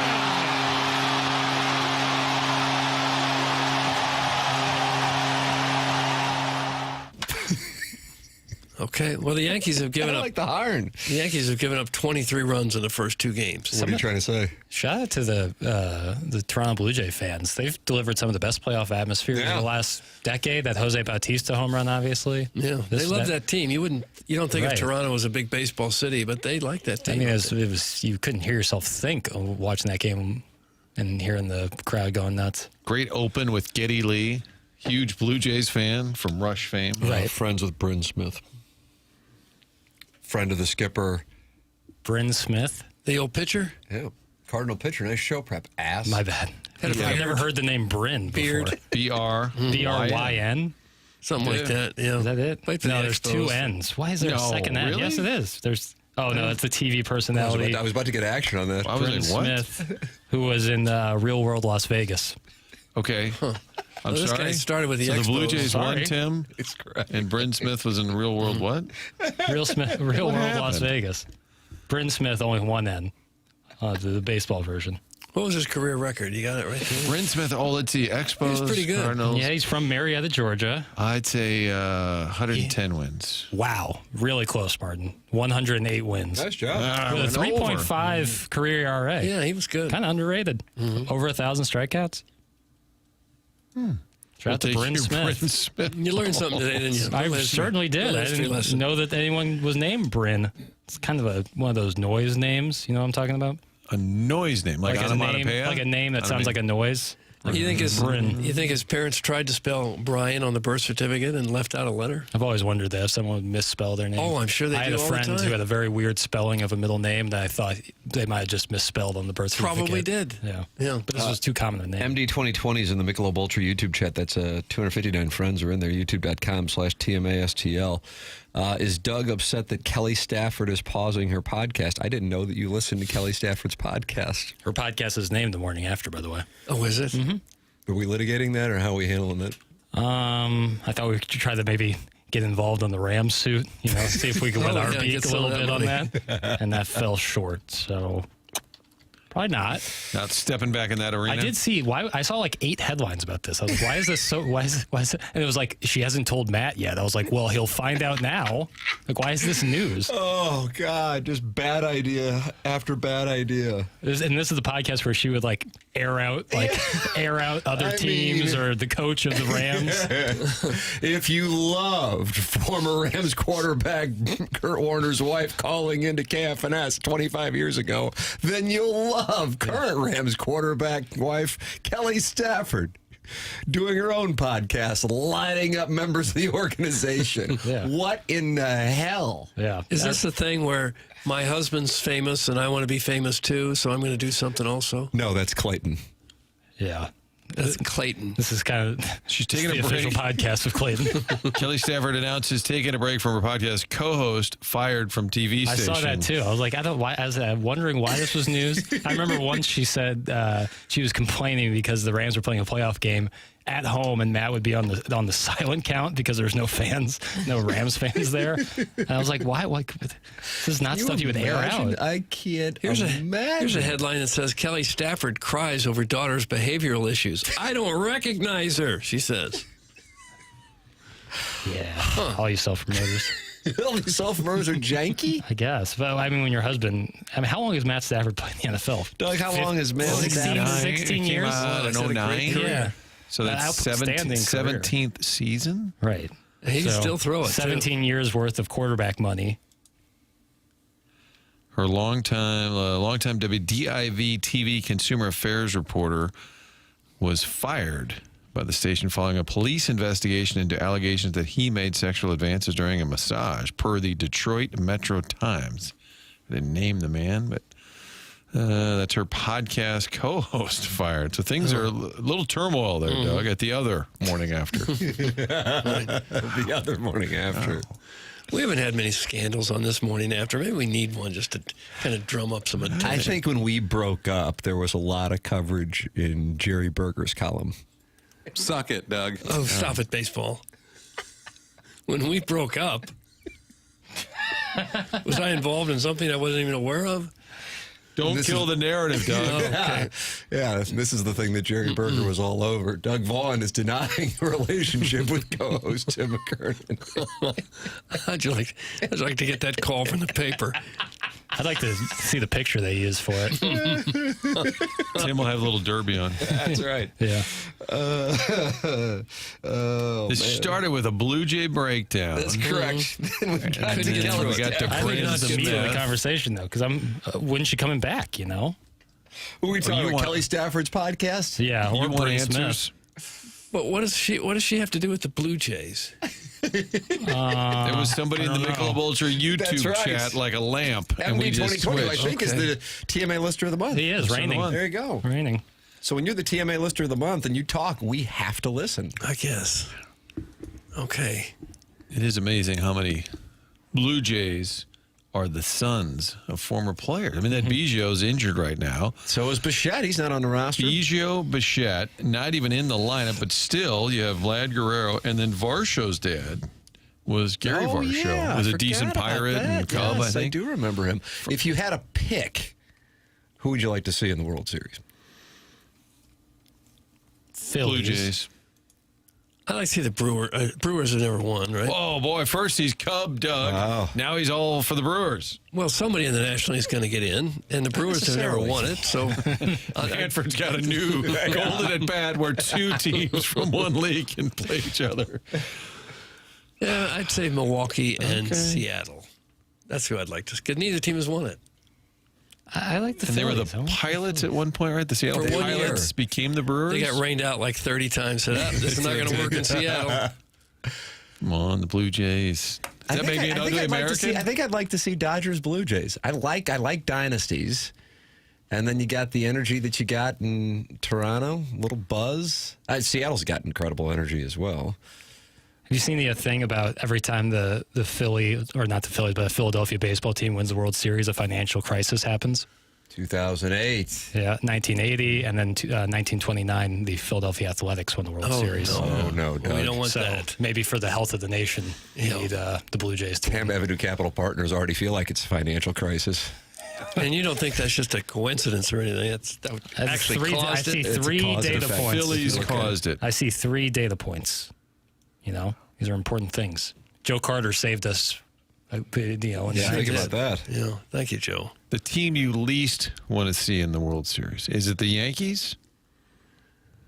Well, I like it because it's a big brand. Like last year was great because it was Yankees Dodgers. But the series itself sucked, but I was intrigued by the two playing. I kind of like seeing the Dodgers defend their title against the Blue Jays. That atmosphere in Toronto, it's kind of fun. Like that. That's where I am. That's my action. Detroit's kind of a boring team, aren't they? Why do you hate Tarek School? I don't hate anyone. Like where he wears I'm his just pants. saying, who do I not want to see? And I think Detroit. Kind of Detroit's near the top of the list of. I'd rather not see them in there. Now, Cub Doug has shifted his allegiance to the Brewers all of a sudden. I think he got called a communist. Was that on Friday or no? I was about to say, I wasn't aware that Doug Were you was not a aware? Cubs Doug guy. said he kind of liked it when they were advancing and people were not happy with Doug. So when the Cubs beat the taking Padres, Cubs side. I'd rather the Cubs advance because they're more interesting to me than the Padres. Take that, Machado. I'm going to Chicago. Stand up. And now, because the Brewers have never won it all, I'd like to see them win it all. They got the guy from Wash U. Yeah, Chad Durbin. Yeah. I don't have allegiance to any of these teams, so I might as well pull for the team that's never won it. Guys, if the Yankees make the World Series, do we get more of Fat Joe performing on the field? Need it. The 6-1. No. Need it. Doug, you loved. Why do we need it? I don't know. Someone was up with his That knees. was the worst thing I've ever seen on a Major League Baseball Yeah, it's way up field. there. I really want to know what's going on with Fat Joe's knees. His knees? Well, they were like going like inward while he was like performing. He was like He's performing on an knock-kneed. angle. Maybe he's knock-kneed. I don't know what happened there. I think he lost a bunch of weight, and maybe that was part of it. Doug, the Mariners have never been to a World Series. That's from Bano. Think about that. I know. That's why I'd like to see them and the Brewers. The MLB office would be doing jumping jacks on let 'em. Mariners Brewers World Series. I don't care what the I office agree. thinks. I'm with you. Here's what the Shrewsbury Seminary student thinks. He's on the Callier and Thompson phone lines. Good morning, my. Shrewsbury. Shrewsy? We can barely hear you. Can you hear me better now? Yes. Hello? Yes, now you're fine. I said. Now we can't hear you again. Hey, real quick. Jackson on the drops. I feel like not enough people are talking about this. Really, really good. How about that, Papers? I appreciate it. It's very kind of you. Really good. He's very quick. My power ranking of TMA producers, I've been listening for a long, long time. I've still got Stedman 1, but I've got Jackson 2 at this point. Have you really? Okay. Feels great, Yeah, man. he Appreciate passed that. Projo 3, Plowsy 4. Wasn't there Pete? Wasn't there Pete? Oh, Gangster Pete, yeah. You remember when you guys would like have like a random fill-in some days and they didn't really know the show and then just get Doug, that was annihilated? board like, operator Lucas, I believe, was the gentleman. But I don't think it was a fill-in. I think the plowboy got fired about 8 times while we were calfing us. It was during one of his terminations. And Lucas was sexually harassed. That's correct. By the audience, kind of like Gabe. True story. I interned for the guy that you guys, I guess, worked for. I don't know if that's the proper terminology. The guy who talks like he's got peanut butter in his mouth back in 2010. Martin's you know been what I'm talking activated. about, Martin? You know what I'm talking about, Martin? It was one of my favorite interns all the time. Let's go get yourself some to eat. Here's gift cards, mostly used. And I walked up to him because apparently there was things called like cut sheets. Is that like a thing in your guys' industry? Sure. I Yeah, quickly audio got cuts. out of the industry. Okay, so I printed something off for him one time, and it was like the wrong cut. So I like walked up to look at it, and he like turned and like snapped at me on the air, and I go, I wasn't getting paid. It was like a free internship. It's always the And I best. go, I'm gonna do something else. And Was this at 550? Sure, it was big 550 KTRS. Wow. It was a joke, man. It was such a weird vibe over there in Westport, and yeah, it was a joke. He was a crazy dude. Sorry, I'm not saying anything I can't say here. I'm not trying to put you guys in a bad spot. So you got out of the business based on that experience? I did. I hightailed it out of the business right away. Probably a good move. Yeah. Okay. Not a bad move. Is this a press conference Monday by any chance? Well, it could be. It is. I'm taking questions. Martin's taking questions. Jackson's taking questions. Doug, unfortunately, not available. Probably not, yeah. Okay, kind of a personal question. I'm getting snipped in a couple weeks. Who here is anybody care? Doug? I'm not taking questions. He's not I've taking been questions. Snipped. Okay, Tim? I need to, and I need to do so, stat Shrewsbury Seminary Yeah. student. I mean, Because what if stat. your wife got pregnant and you had another kid coming? You'd be like, Oh, my God, in heaven. Yeah. I told Jackson Let's this. have I more would just walk right down into the river. Yeah. Really? I would just walk into the river. Nope. We It's just almost had biblical. our third in June, and I couldn't have set up the appointment faster. I've got a guy. I'll message You got a you. guy like that. You gotta go. He'll meet you out back, Tim. Like a Some guy in a connect. corner? They do it while you're awake now. You don't get sedated. Ooh. You're not into that. 15 minutes. You're I'm not gonna- into that kink? I'm going to pop in no. Bill Simmons podcast and let it happen, baby. So, Yeah, I would request to be. Rizzuto did it live on the air. How about that? I had a friend who got snipped and still had another child afterwards. Doug, don't tell me that. Yeah, it happened. He was like 50 and had his last child. Ah, he had to be so excited. So apparently you got to get like 12 shots out afterwards. I'm not saying anything I can't say. You guys cut me off if you need to. But after you do it, you got to get about 12 shots out, and then they come back in and test you. So I'm like, see you next Wednesday. Yeah, like clear the well. Oh. Yeah. Is that going to be a new segment on this? Clearing the well. Clearing the deck, and now clear the well, which will replace under construction, which hasn't really reappeared lately. Under The building. Well, hey, Hey, I just wanted to call in real quick. I hope you guys have a great week. Seriously, I'm getting a call. I got to go. Okay, sorry. He's got to go. Yeah, he's got to go. Great call. That's the lowest of lows. When the caller says, okay, gotta go. Guys, I've gotten snipped. Do it during the Masters and keep your pouch and beers on ice. That's from Ray King, Doug. And he's married to a guy, so he probably doesn't really need to worry about it. Recreational. Oh, gosh. Which is a tough business, I assume. I don't want to split hairs either, but Stedman was the board operator, so I think that makes Jackson by default number one. Yes! No. Projo's still number one to me. Because of the landing strip? Yeah, I mean, he's the pioneer. He shepherded, through a lot. You feel like you should have a landing strip just in his honor? I'm kind of out on decorative body wear, like body hair. Decorative body wear. Like designs. Who do you know that's in who is a male outside of producer Joe? Right, that's, the producer Joe one. I don't really know of any other ones you could do. I guess people do designs. I'm out on that. People do designs. You'd have to have a lot of hair. A lot of hair. Yeah. I've done some stuff with my chest hair before. What have you done? Just little designs, little carvings, arrows. Yeah, not on that. And how's that go over with your friends? Strongly. It does. I think you trim in some places, then everywhere else you just let nature happen, Yeah. Just let it grow. Although I have really long, wispy, blonde arm hair that's pretty unattractive. Cut that off. Being honest. Well, maybe you cut that into some sort of handsome design. Is cutting your arm hair, how would that be deemed? Like you're a bodybuilder, you shave your... Yeah, that's one thing, but I'm certainly not that. Guys, wasn't it on your show where Vitali told his story? He had it reversed, and the nurse was his St. Justin's grade school nurse. That's what the 314. Yeah, it's a snip, snap, He did share that story. Mm-hmm. It horrified the audience. Martin, he got the procedure, then he got it undone, and then he got it again. And something happened in a parking garage somewhere, too. And that was... that's his thing? That's again, we're not going to kink shame, because that's something that the show is... Very stringent. Blues related. Big Walt will join us tomorrow at 9:30. Walter! He's been dodging us for a while. He has been. He was last seen partying with the Cup. He said he was traveling a bunch, scouting. But God, he's got to be living the greatest life going. He was out of town the night Brady was here last Thursday for the Senators game, but he said he's been traveling a lot. But Big Walt, with the kids, Matthew went in. Last seen, Big Walt was partying with the Cup. We have not talked to him since. I'm looking forward to talking it over with Walter. Sure.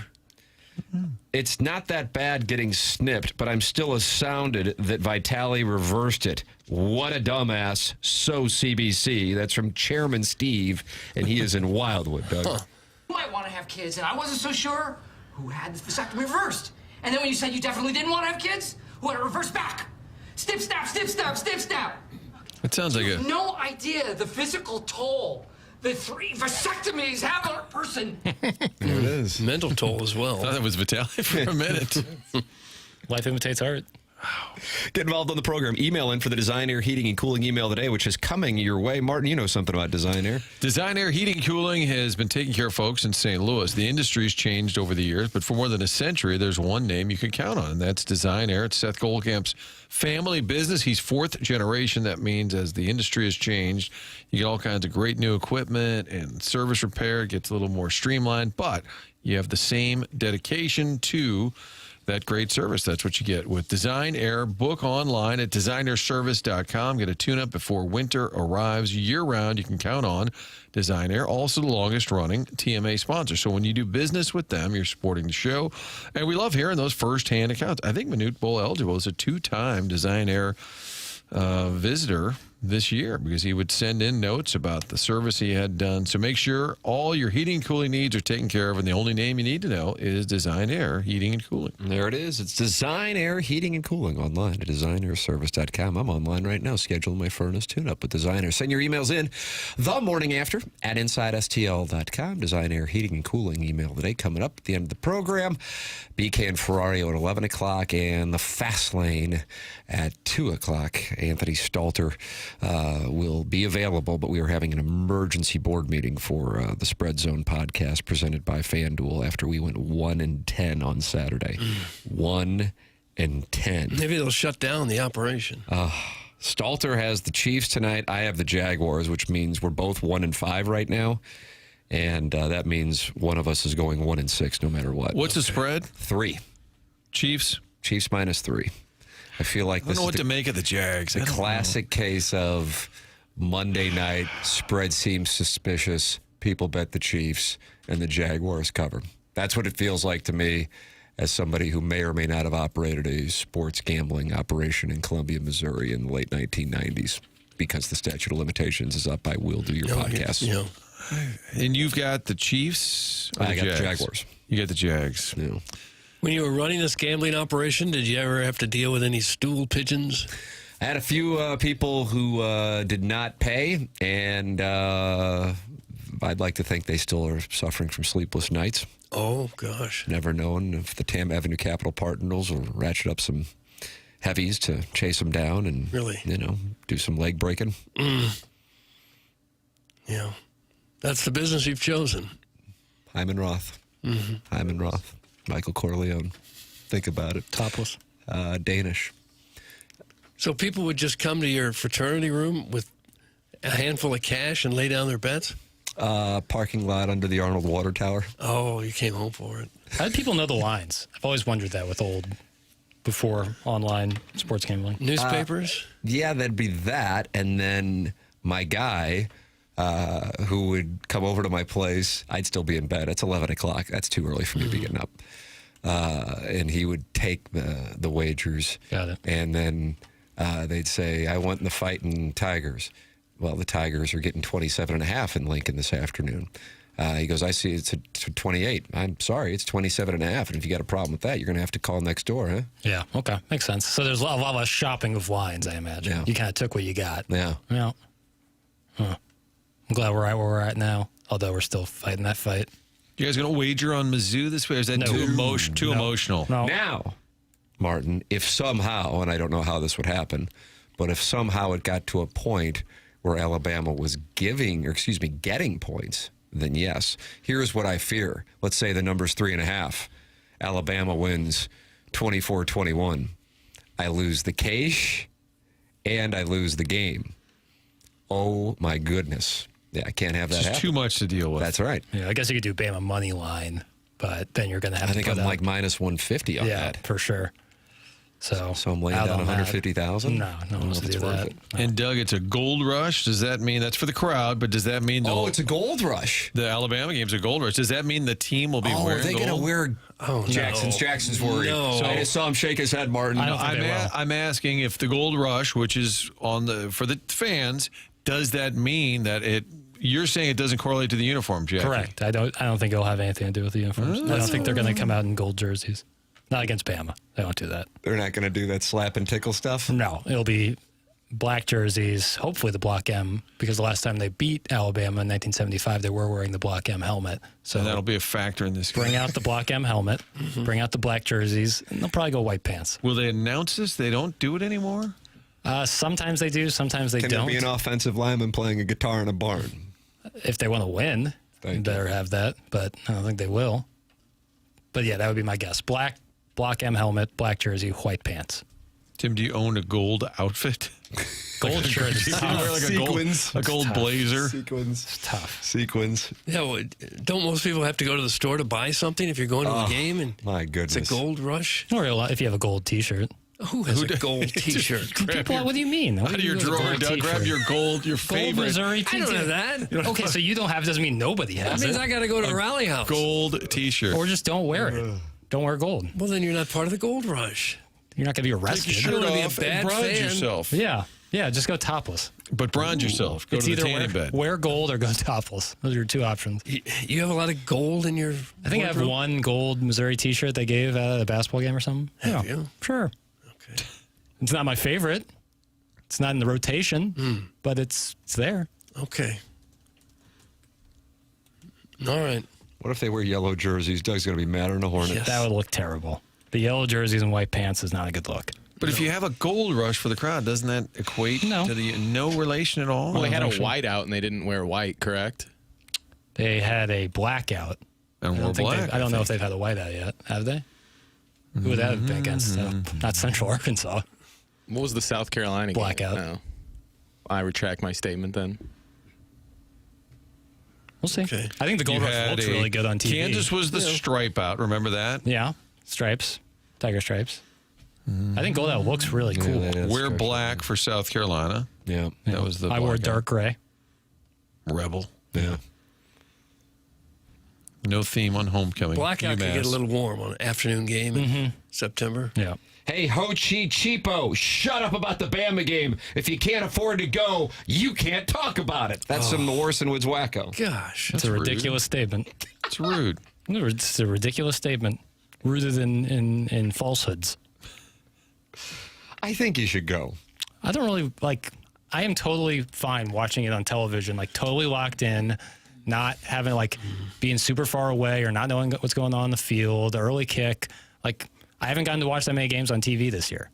I've listened to several on the radio because of other obligations, and the only games I've watched on TV are against UMass or Central Arkansas. So I'm okay watching this one on television. At home? Yeah.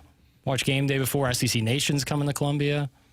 I'd be flipping back and forth with that ILL in Ohio State. That's what I'll have that, I'll have that. Georgia and Auburn's playing at the same time. Ole Miss and Washington State's playing at the same time. I know. What the hell they do? What's going on with what's the slate? scheduling? It's the slate, and the slate was weak as hell. The night slate this weekend was terrible. Wasn't it just brutal? It was terrible. There was, I guess in theory they had Miami, Florida State, which they thought was going to be a closer game. I think Miami's just, it's them and Ohio State as the best teams for sure. Not so fast, my friend. You don't think Miami's got it like that? I'm not saying anything against Miami. I'm just saying you're not recognizing a team that very few people are talking about.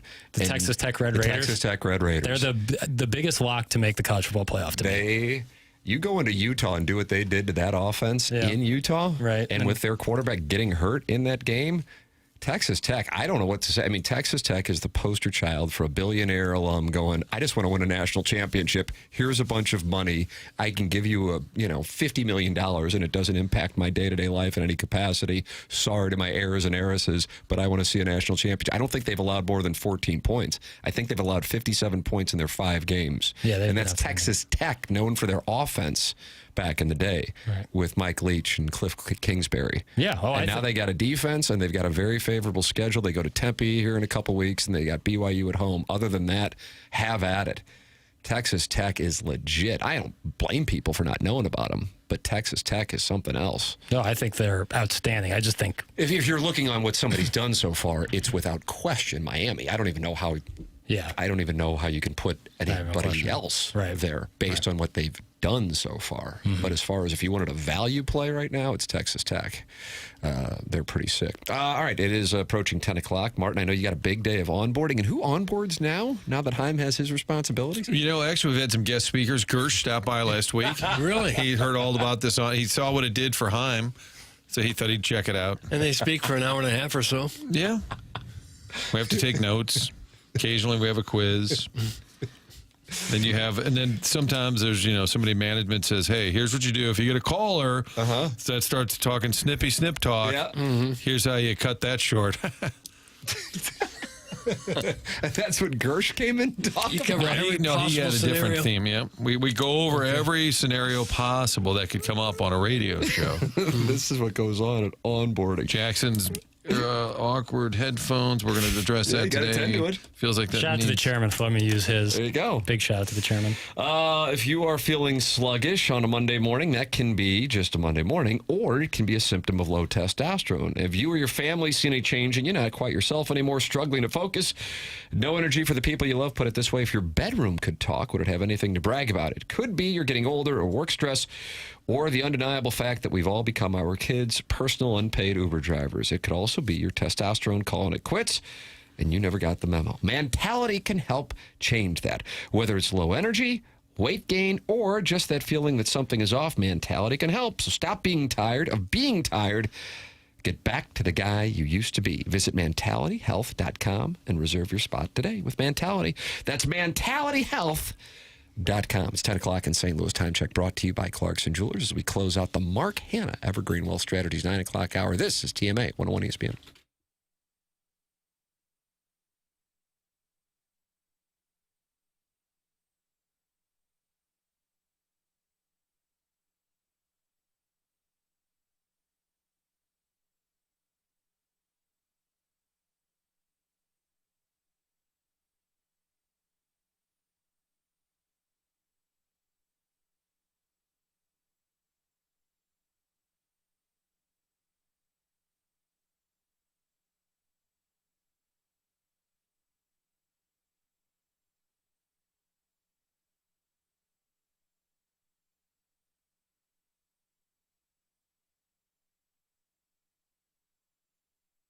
If you have worked with Dan and his team at Aesthetic Design and Build, then you have been enjoying the last couple of months of incredible weather in the St. Louis metropolitan area. This has been something else. And if you're thinking to yourself, you know what? While we've had this great weather and we don't have a wonderful outdoor living space, let's make sure we take care of that going forward. I recommend going to Aesthetic Design and Build. You can see what they do by going to their showroom in Chesterfield Valley, or you can just go online at aestheticdesignandbuild.com. Let them know I sent you their way. They've been building high-quality custom decks and outdoor living spaces, and that goes back more than 3 decades. I was so impressed after seeing their showroom. I had them to my home, and I recommend you have them to yours for a full-on custom deck if you're looking to add on a pergola, or even if you're looking to shade your covered patio with retractable screens. Aesthetic Design and Build really does have answers for it all. They're online at aestheticdesignandbuild.com.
Welcome back. It is the Morning After 101 ESPN. Tim McKernan, Doug Vaughn with you on the program. James Carlton is in the studio. James Carlton, I feel like, should be on the Mount Rushmore of TMA producers. Actually, he always comes in with something good, Doug. He does. And I bet he's got something now. James is going to be with us here for a part of the 10 o'clock hour. Then we'll have the Design Air Heating and Cooling email of the day, BK and Ferrario at the top of the hour. That's all coming up here on TMA 101 ESPN.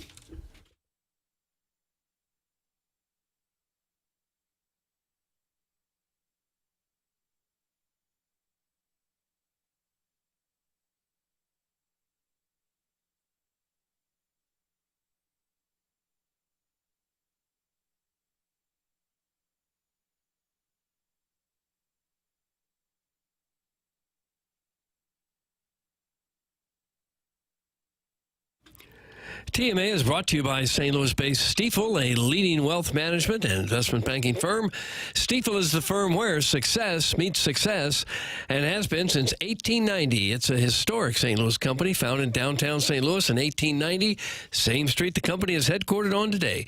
Proud to have called St. Louis home now for 135 years. They partner with the Cardinals and the Blues and the Stifel Charity Classic, and they also sponsor Stifel Theater. Stifel is honored to support our city, our people, and their future. With financial advisors in 12 offices across the region, Stifel helps clients right here in St. Louis and nationwide manage their hard-earned wealth. Stifel also provides banking, lending, and trust services and has a full-service investment bank. Basically, when it comes to finance, Stifel has you covered as one of the fastest-growing wealth management firms in the world. Their tagline is, where success meets success. Stifel Nicholas and Company Incorporated, member SIPC and NYSE.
This is Jackson with the Sports Center update, driven by Johnny Londoff Chevrolet and Johnny Londoff Autoplex. MLB playoff action today as the Dodgers take on the Phillies. The Dodgers have a 1-0 lead in that series, and the Cubs-Brewers will take place at 8:08 p.m. this evening, with Milwaukee leading that series 1-0. That was another Sports Center update, driven by Johnny Londoff Chevrolet and Johnny Londoff Autoplex. See them at londoff.com. Chevy, together we drive.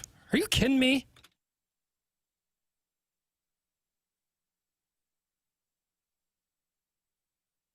Welcome back to the Morning After 101 ESPN. Doug, James Carlton's over on your right. Did you see him? I saw him sitting over there. Hello, James. Well, good morning, everyone. What's the good word? It's Bama week. It's Bama week. Jackson's not going, and Worsonwood's Wacko says Jackson shouldn't be allowed to talk about it since he's not going. He's a coward for not Can't going. talk about it if you don't go. Well, I can't wait. Get up early, head on down, and you know what? Gabe DeArmond tweeted out the board for Bama talking about this game, and they're giving Mizzou a lot of respect, but the consensus was they hated the 11 a.m. kickoff, and they're all mad about it. God bless. I'm with Roll Tide. And we can all, you know. Is it a noon kickoff there, Doug? Is Alabama and Eastern time zone? I'm sure it is. And that got me to think, let me ask ChatGPT if there's a definitive advantage based on the time of the kickoff in college We're football. talking with AI right here on the program. Nothing. I couldn't find anything on it. There's no, definitive stat that there's a better kickoff time, but they seem to hate the time. We seem to hate the time, so that's even there. I would love to know how this all took place, where they set it up months ago. Yeah. And then you have LSU getting a night game this weekend against South Carolina. Right. Lane Kiffin, I'm sure, enjoying that. And then you got Auburn and Georgia and Ole Miss and Washington State are all playing at the same time as Missouri and Alabama. There's 3 ranked matchups this weekend, and 2 of them are being played at 11 a.m. It's Ohio State, Illinois, and Alabama, Missouri. That spread surprised me, how much Ohio State's getting. I agree with you. And I'm not saying that I haven't thought through what I would do with that, because, again, I need to talk to that Kerry Davis and see what the Illinois health is in their secondary, which played a role in the blowout in Bloomington. But the Missouri line against Alabama, it opened at Alabama -5.5, and now it is down to 3, I am seeing, James. And it, of course, depends on where you're wagering. I think that's the exact number I thought it would be. 3? Between 3 and 4. That's exactly where I thought it'd be. How crestfallen will you be if Missouri doesn't win this one? Well, I'm kind of taking a risk here. The last time I went to a home game and they lost was obviously 2023, an 11 a.m. kickoff against LSU. My uncle from Biloxi, Mississippi, drove up and we went to that game. And guess who's coming with me on Saturday? We're going for revenge, baby. Let's go. Now I'll sit with Jackson and watch the game. Jackson, mind if I bring the 3-year-old? Please.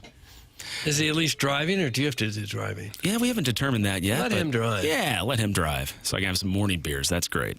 Yes. No, I can't wait. I think Mizzou's got as good a chance as ever. Just like Gabe said, they run the ball incredibly well, which should help control time of possession. You're looking at Bama's season stats, and obviously Ty Simpson shows really well with 13 touchdowns and 1 pick. But the rest, even their top receiving, Jeremy Bernard, 392 yards. That's what Coleman has. Their top rusher, who's been hurt, obviously, is Jam Miller with 182 yards. He didn't play against Florida State. So, there are some reasons to be optimistic for the Tigers, and obviously Vegas agrees. That's a really tight spread.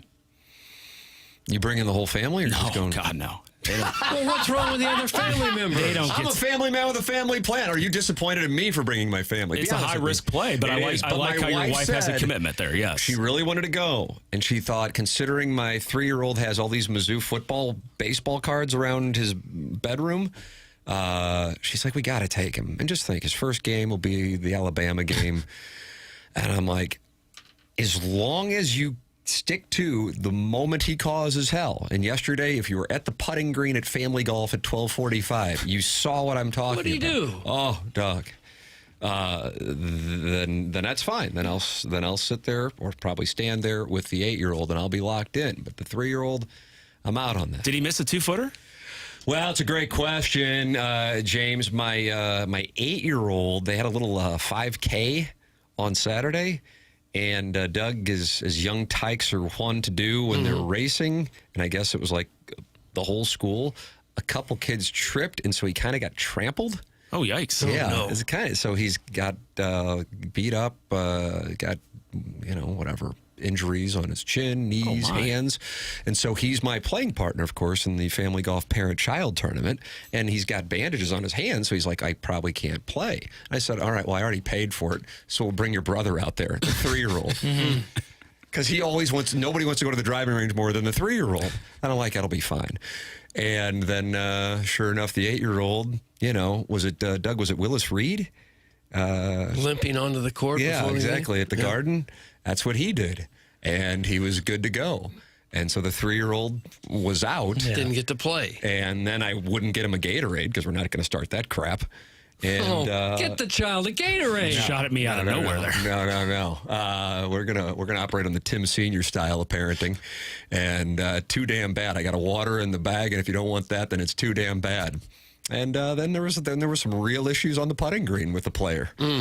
So if that goes on in the stands at Faroe Field on Saturday, my wife says she's handling it. That's fine. Yeah, well, that's incredible. Off you go. So that would be a Simon Cowell. Off you go. That's fine. Off you go. My little grandson is so well behaved. I can't believe it at times. He was at my house this weekend. He's not yet 2, won't be 2 till Christmas, and he made a mess with the toys. And then I said to him, thinking nothing would come of it, Gordy, put the books away. And he says, okay. Turned around, walked away, picked up about 10 books, put them exactly where they were supposed to go on the bookshelf, and that was that. Oh, my God. My own kids won't do that now. They're in their 30s. Oh, my God. He just looked at me and said, you got a holy man. He still stole that remote. Stunned Did I see that he's online dating as well? Yeah. Was he on Hinge? I think Bumble. Bumble. He lets the women come to him. You're a lucky grandfather. Yeah, because they're either compliant or combative, and this one is just totally compliant. I was stunned by that. You're actually going to pick the books up? I ask you to do something, and you're really going to do it? I almost didn't know how to behave myself. I hadn't experienced anything like that before. He's a champion. We need to have him on the program. Tim, you watch a lot of college football. What's your confidence level on Saturday? It was on a 1 to 10, James, going into the Vanderbilt game, 3. And now I am total coin flip on it. My honest answer is coin flip. I know it's whatever, but I'm not going to lie to the audience either. Coin flip. It's, I was rewatching it, and I think it's healthy. Healthy isn't the right word. I think in my role, it's good to rewatch a game knowing the outcome so you can focus on certain things as opposed to the outcome of the play. And so to see the issues that Alabama's had with the run defense, with their safeties taking the wrong lanes on the ball carrier, it's what Missouri has going on, except with wide receivers and tight ends, and that they're picking the wrong guys or just nobody in particular. And I'm intrigued to see the strength versus weakness on both sides of the football, one through the air and, of course, on Missouri's end through the ground. I think the thing that college football fans as a whole, I don't want to say have to, but I as a college football fan, I'm getting used to, is this is so much different than maybe even 5 years ago, and that we're not sitting there going, can you believe the Broncos won yesterday? You go, okay, that can happen.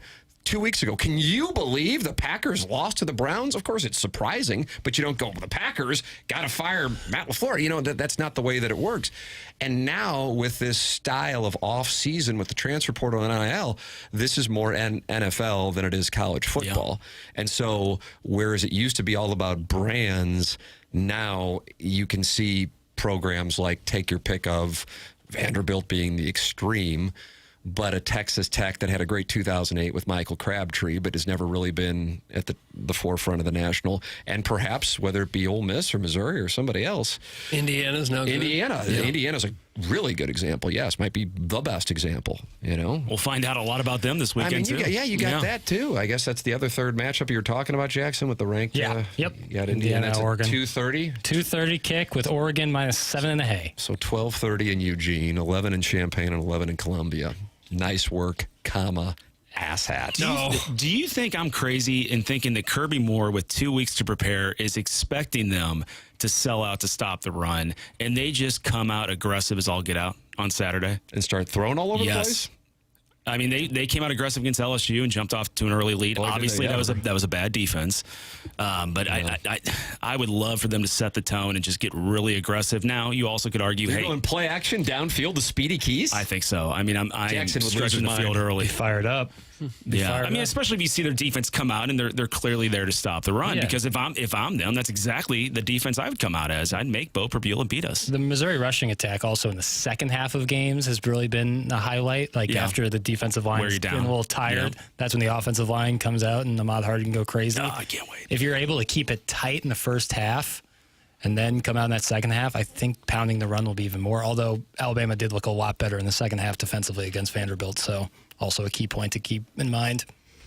It's a really interesting matchup on both sides of the ball. If you look at Georgia versus Alabama, Alabama was having their way in the first half, got shut out in the second half to that same Georgia team that was getting absolutely boat raced on the defensive side of the ball by Tennessee the prior week. I'm saying it's NFL now. It's crazy. Yes, I don't know what to expect. I try to figure out what Ty Simpson's stats were against the blitz to see if the Tigers need to bring pressure. I mean, he did throw his lone interception of the year this past week against a blitz, but outside of that, he's been pretty darn good. So I don't know what the defensive game plan will be. He can move a little too. I don't think you have to dedicate somebody as much as you I did don't think so. to Sellers or Daniels. Sellers and Daniels. I don't think you need that. Simpson. I won't expect it anyway. And I have a lot of confidence in the tackling of the linebackers. Carnell. I mean, the Tigers are a good tackling team. It's just, are they going to be able to contain big plays? I mean, that's the big fear. Here's what cannot happen. You cannot get blown out. You cannot get blown out. That just can't happen. Obviously I love the Colonel. I totally disagreed with him last year after the Texas A&M game. That was like a loss and a half, or 2 losses. You can't, like Illinois now. Illinois is in a spot where, because of the way that they got blown off the field against Indiana, it's a lot different than Vanderbilt, for example. And I realized that was a late touchdown. But aesthetically, that stuff matters, and you can't have that happen. So that's the one thing. It would surprise me. Going into the A&M game, that was coming off the Vanderbilt game. Yep. And I'm like, this is a little rough here. I don't know. But what I kept telling myself is, well, they almost lost to Middle Tennessee, and then they nearly won the SEC. So, going back to 23.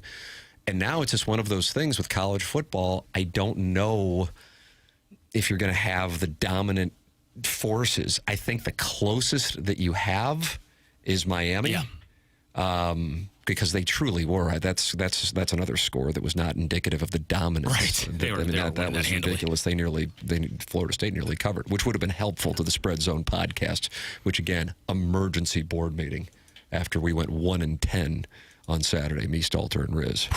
1-10 emergency board meeting. Thank you to our guy Fran Brown for backdoor covering against SMU. Otherwise, 0-11. And I think at that point, FanDuel just shuts the thing down. I think FanDuel just shuts the thing down. You put a gone fishing sign on the door. Yeah, and I'll wrap her on. I mean, Doug's football Cardinals yesterday had the loss of all losses. I had the Cardinals minus 8.5 on the Spread Zone podcast. We've seen the guy drop at the goal line. We've seen that before. It's an awful play. We've seen that. But to be followed up by an interception and then the slap and tickle that's going on and then a fumble recovery for a touchdown for the offense, that was unbelievable. They lost to the worst team in football. The Titans are bad. For keeping it 100, we ass. Keeping it a buck. Keeping a buck. Keeping a buck, that's right. James Carlton's online at carltoninsurance.net. He's my insurance agent. I'd like to recommend him to everybody. And my goodness, that Jamie Rivers. That was a great testimonial, and that's all true. Big by the fan. way. Yes. Oh yeah, the money he's saving working with you. James Carlton of the Carlton State Farm Insurance Agency. James, enjoy the game this weekend. All right, thanks, gentlemen. Thank there you, he James. is. That's James Carlton. This is TMA 101 ESPN.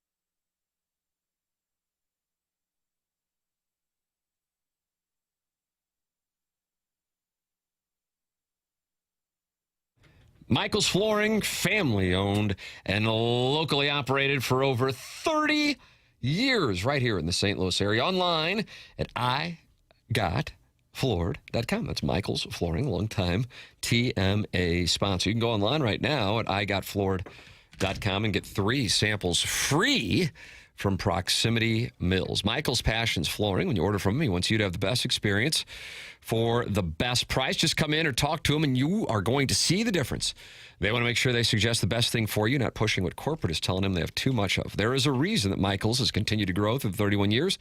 Employees love working for him as they feel like family, and he makes sure they are taken care of. And this then rubs off to the families buying the product as they know they have the best interest of the buyers at heart. They have it all. Carpet's awesome, and it's back. They have so many varieties of all flooring and have 3 easy-to-get-to locations in St. Louis. They're in Creveport, they're in Darden Prairie, and they're in St. Peters. Come see why people are loving getting floored by Michael. Make sure you visit igotfloored.com.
It's TMA 101 ESPN. You can podcast the show. Chris Kerber and Gabe DeArmond with us earlier on, and that's via the Schaefer Door Company podcast here on TMA. Schaefer Door, longtime TMA sponsor. That's Jason Gosrow and his team at Schaefer Door Company, SCHAEFER door.com, SchaeferDoor.com.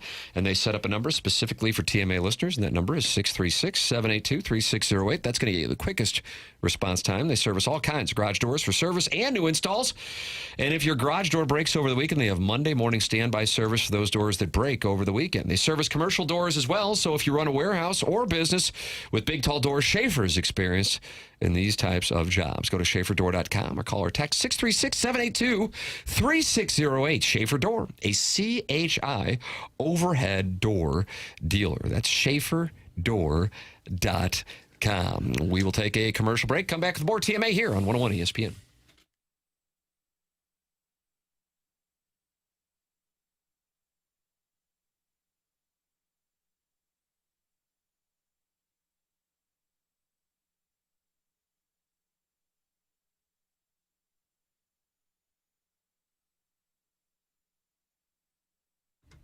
Hey, this is Tim McKernan. It's October, and this is when the weather really starts to shift. The mornings are crisp, the evenings are cooler, and before long, those chilly fall breezes will turn into full-blown winter winds. If your home's already feeling drafty or your energy bills are creeping up, now is the time to do something about it before the cold really sets in. And Universal Windows Direct is making it easier than ever with an October deal that's packed with value. Right now, buy 2 windows and get 2 free with no limit. Plus, enjoy 0% interest for 3 full years. And to top it off, get an extra $500 off your entire home improvement project when you schedule this month. So while you're swapping out your wardrobe and breaking out the jackets, go ahead and prep your home for colder weather too. Call 314-334-2522 or visit universalwindowsdirect.com to schedule your free in-home estimate. Buy 2, get 2 free, 0% financing for 3 years, bonus $500 off, and you'll be glad you did. And just like me, you'll be saying, I love my windows.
TMA 101 ESPN. The show is presented to you by Brown and Crouppen. And coming up, and I see Chairman Stephen Wildwood has emailed in. The Design Air Heating and Cooling email today is coming up.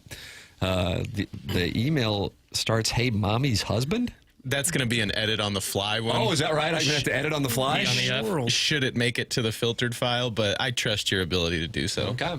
So you can send your emails in the morning after at InsideSTL.com for the Design Air Heating and Cooling email of the day, the morning after at InsideSTL.com. And Doug, Jackson, and I have sent out a notice to the listening audience. We're looking to buy, I guess it's 15 tickets now? Yeah. 15 all in the tickets same to Missouri, section, Alabama? preferably. 15. What would that cost you? Well, at $200 a piece. $3K? Yeah. All right. Good deal. We're in. So that's what we'll be doing. So if you have tickets, you can sit with, Doug, are we big wheels in the market? I think we're big wheels in the market. On Saturday at 11 a.m. I'm looking to Venmo somebody, preferably by 11 o'clock, We have with 4 tickets. Early weather report on Columbia. Glorious conditions for Really? the players. Good. Glorious conditions in Columbia. Glorious conditions in Champaign. Nice. Glorious. Yeah. Glorious. Oh, my God. High of 79 on How Saturday. do you do? Perfect. Nothing but sun. It'll probably be Nothing about but sundresses. About 74 degrees at kickoff. I see the hunchback of Vaughn Castle says in the text line, if Missouri wins, will the narrative be Missouri has arrived or Bama has fallen? I don't think it can be Bama has fallen because of the wins against Georgia and Vanderbilt. If you were to play, Missouri played Bama before those 2 games, then yes, the narrative would be Alabama has lost it. But now I think it might be Missouri has arrived. I agree with you, mainly because of the Georgia thing, because I think Vanderbilt is still viewed from their historical problems. Yeah. But yes, the Georgia thing helps mitigate that. Now, if Auburn beats Georgia, that could change things. Oh, Georgia really should have 2 losses right now. Yeah. Of course, you can make a case that Georgia should be undefeated right now. For sure. That's what I'm saying. So you look at the overall body of work, but then you can still get into the transitive property. And I believe if you do the transitive property, that means Old Dominion's the best team in the country. Right. Yeah. If you eventually arrive at that point. Now, Florida money line against Texas A&M has me very curious. You're taking Florida on the road? I think their defense. And you love those yell eaters? No. Boy, A&M's got it bad, and that ain't good. Do you hear that? A&M's got it bad. What do you hate, Marcel Reed? Because they have cheerleaders? I'm pretty down on Marcel Reed at the moment. Really? Yeah. Wow, I didn't know that we've all of a sudden got a gig 'em take. I think that Florida's defense is for real. Their offense is trash. What about DJ Lagway this past Saturday? Looked better. I think, but their defense sets the tone, and I don't know if A&M is all that. I'm the jury's still out on that one. I'm not sure on But you're going Florida money line. I'm thinking about it. You going Gers money line? No, but Texas minus 3.5 I love because that makes no sense. Why is Texas a favorite? Texas is a 3.5 point favorite against Oklahoma this weekend. Makes absolutely zero sense. So you're going to bet Texas. And so I'm going to bet the Longhorns, yeah. With the front 7 that Oklahoma has, they sacked, Jackson Arnold 10 times when they played Auburn. And the biggest problem with Arch Manning is he doesn't know when to throw the ball. He just holds it while taking sacks. Do you like that when a quarterback just holds it? I don't mind it if it's just literally sit there and get smoked. So you're like, well, how could they possibly be favored against Oklahoma? Exactly right. Let's take the Longhorns. Okay. I think the most underrated team could be Notre Dame. They might be one of the 10 most talented teams in college football. They just unfortunately have 2 losses. Oh, I think they are. But see, that's where we get into the overall process because they are 2 snaps away from being undefeated with wins in Miami and at home against A&M. Right. 2 teams that are currently right now in the top 5. Right. Mm-hmm. And that's the whole. And they don't play anybody the rest of the way. Right. No ranked teams. Shout at NC State. Doug, did you have a problem with NC State and Virginia playing a non-conference game even though they were in the same conference? What kind of sense does that make? Wait, hold on. They couldn't get anyone else to play them? They couldn't get a non-conference opponent to come So they're in? playing an extra conference game because they didn't, but it did not count as a conference game. Are they playing each other twice this year? No. Oregon State and Washington State have 2 conference games against one another this year, don't they? Yeah, well, they're the only teams in the conference. Right.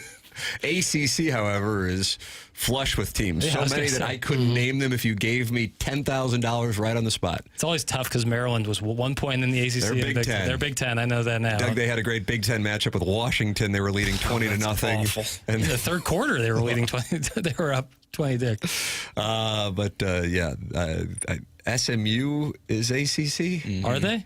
Would you like me to read you the SMU is ACC? Yeah. Virginia, Duke, Georgia Tech, Miami, SMU, Louisville, California, Pittsburgh, Stanford, Virginia, NC State, Syracuse, Wake Forest, Clemson, North Carolina, Florida State, Boston College. Right. But when NC State and Virginia played this year, it wasn't a conference game. Well, that makes no sense. So, therefore, Virginia's one loss is to NC State. But they're undefeated in the ACC. Do you follow me? Not really.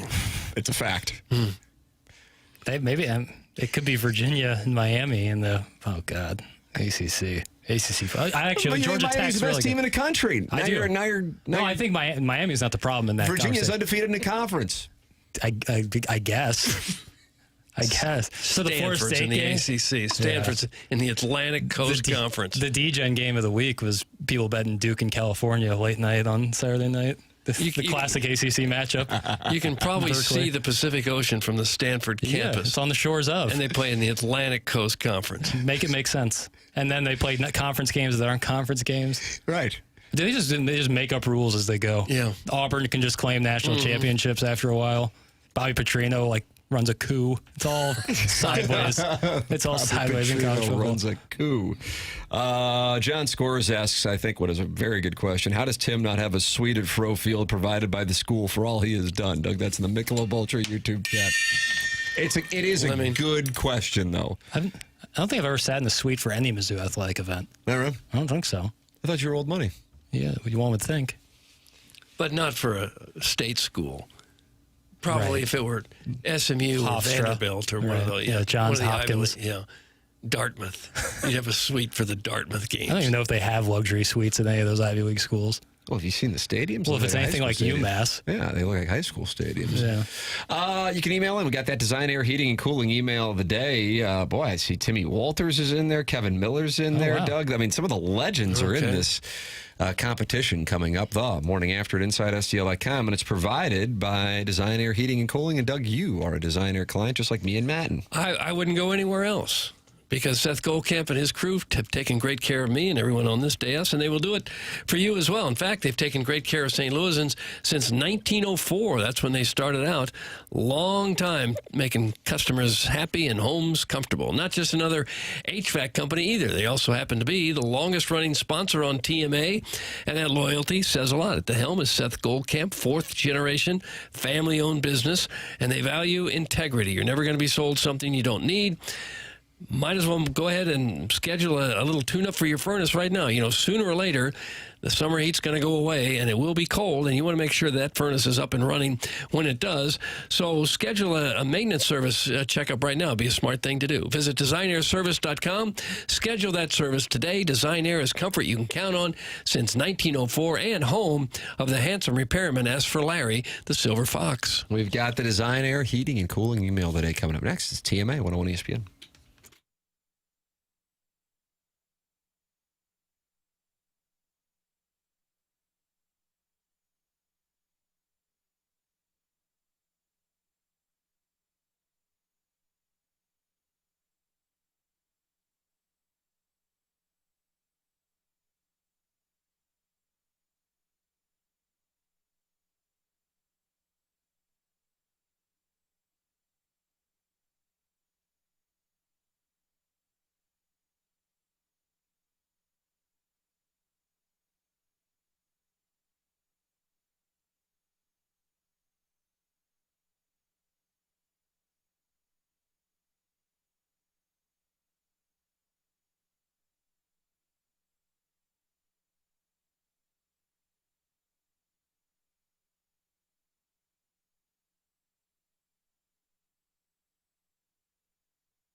Hey, this is Jackson with the Sports Center update brought to you by Saliga Heating and Cooling. Monday Night Football action this evening right here on 101 ESPN as the Jags take on the Chiefs. Pre-game at 6 p.m., kickoff at 7:15 right here on 101 ESPN. That was another Sports Center update brought to you by Saliga Heating and Cooling, a Daikin heating and air conditioning dealer.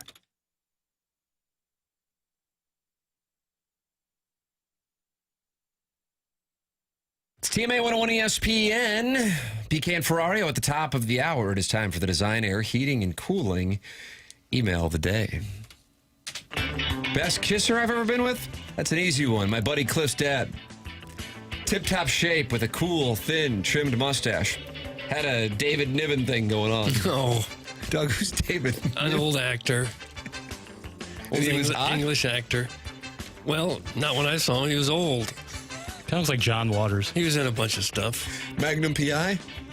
Before that. Casino Royale. Pink Panther. The Bishop's Wife. So anyway, this guy's Cliff's dad looked like John Niven. It was the finals of our David neighborhood. Niven. Oh, Ballott's brother. Okay. It was the finals of our neighborhood jarts tournament. Both teams had a ringer canceling each other out. As I got ready to throw the critical last shot, Cliff's dad tried to break my concentration. Hey, you silly turkey. You have some Kool-Aid on your chin. I'll lick it off real quick. Like. No. And by quick, he meant grabbing my loins to knock off my balance? Doug, I don't know who that email comes from. It comes from Kevin Miller. Miller. It's crazy that Kevin Miller. Crazy that a guy like David Niven would be like a matinee star. He's handsome enough, I guess. Doug, did you anticipate breaking down? No. He was in a lot of things like in the 70s, but by that point he was in his own 60s probably himself. He's got a John Waters-like mustache. Well, we got to get him on to talk Missouri, Alabama, and Illinois, Ohio State. He was born in 1910. Died in 83. So I don't think... And the Orioles won in 83, right? It's true. And you went and interviewed Earl Weaver? Yeah, that was probably a little later than that. Did you ask him about David Niven? David Niven just died, Earl. You ever cross paths? He would have replied, and we wouldn't have gotten it on tape. Yeah, right. It would have been useless anyway. There was a time when everyone knew who David Niven was. I'm sure. That time is not now. In grade school, I was in a play about a frog that went around and talked to other animals. I won the coveted frog role. I remember all the kids looking out in the stands to see where their parents were sitting. And my dad wasn't there. He wasn't working. He forgot. He plumb forgot. Doug, that's from Midge. Midge. Dad plumb forgot. I heard Alabama's starting kicker, who is the adopted stepdad of power scribe John Talty, chose the Tide because, quote, the special teams coach popped Cisco's thong song into his 1989 Mazda Miata's cassette player, and we took turns taking duck lip selfies and grinding on each other where our bond was formed alongside the glaze on my kicking hammock. That's from, think about it, Doug, Connor Talty. The glaze on my kicker hammock? Is that what he said? Kicking hammock. A lot of BS was just said, but their kicker is named Connor Talty. Connor Talty. Yes, Connor Talty, and he missed a field goal from 48 yards with Vanderbilt up 7-0. Am I right on that? Yeah. He's actually a little. What touch part and was go. BS? It's the meat of the email. Oh. You guys give me a lot to think about. You always do. Should I be running an SEC babysitting service with my unmarked panel van during big football weekends? Would my life have turned out differently if I had gotten into trashy mystery novels when I was in my 20s? Would clearing the well make me a more effective communicator? But mostly, am I prepared to discover that I have a predisposition to cuckoldry? That hurts me, fellas, and that hurts me deep. That's from Shooter McGavin, the vice president of excuses following a 7/8 cross-country flight. Shooter McGavin, vice president of excuses. Hey, mommy's husband, those seats on Saturday better be good, mother effer, and bottomless Gatorade. That's from the 3-year-old, Doug. Also from Chairman Steve in Wildwood, and that's what we have. Chairman Steve. Well, I'm Designer going heating and cooling email today. I'm going to vote for Kevin Miller because I enjoyed reminiscing about David Niven. Kevin Miller gets my vote. I kind of feel for Midge. I'm going Midge. I like Kevin Miller too. Kevin Miller has won the Oh, how about that? Yeah, that's nice. David Niven resets. Get you a prize here on this program. The prize, nothing. Yeah, you get absolutely bupkis. Email in the morning after at InsideSTL.com anytime you want to win bupkis. That's the Design, Air, Heating, and Cooling email today. BK and Ferrari are coming up next. For Jackson Burkett, for Chairman Kurt, for Martin Kilcoyne, for my brother Kevin, for Douglas Elvin Vaughn. I'm Tim McKernan. This has been TMA, presented to you by Brown & Crouppen on 101 ESPN and the TMA STL YouTube channel.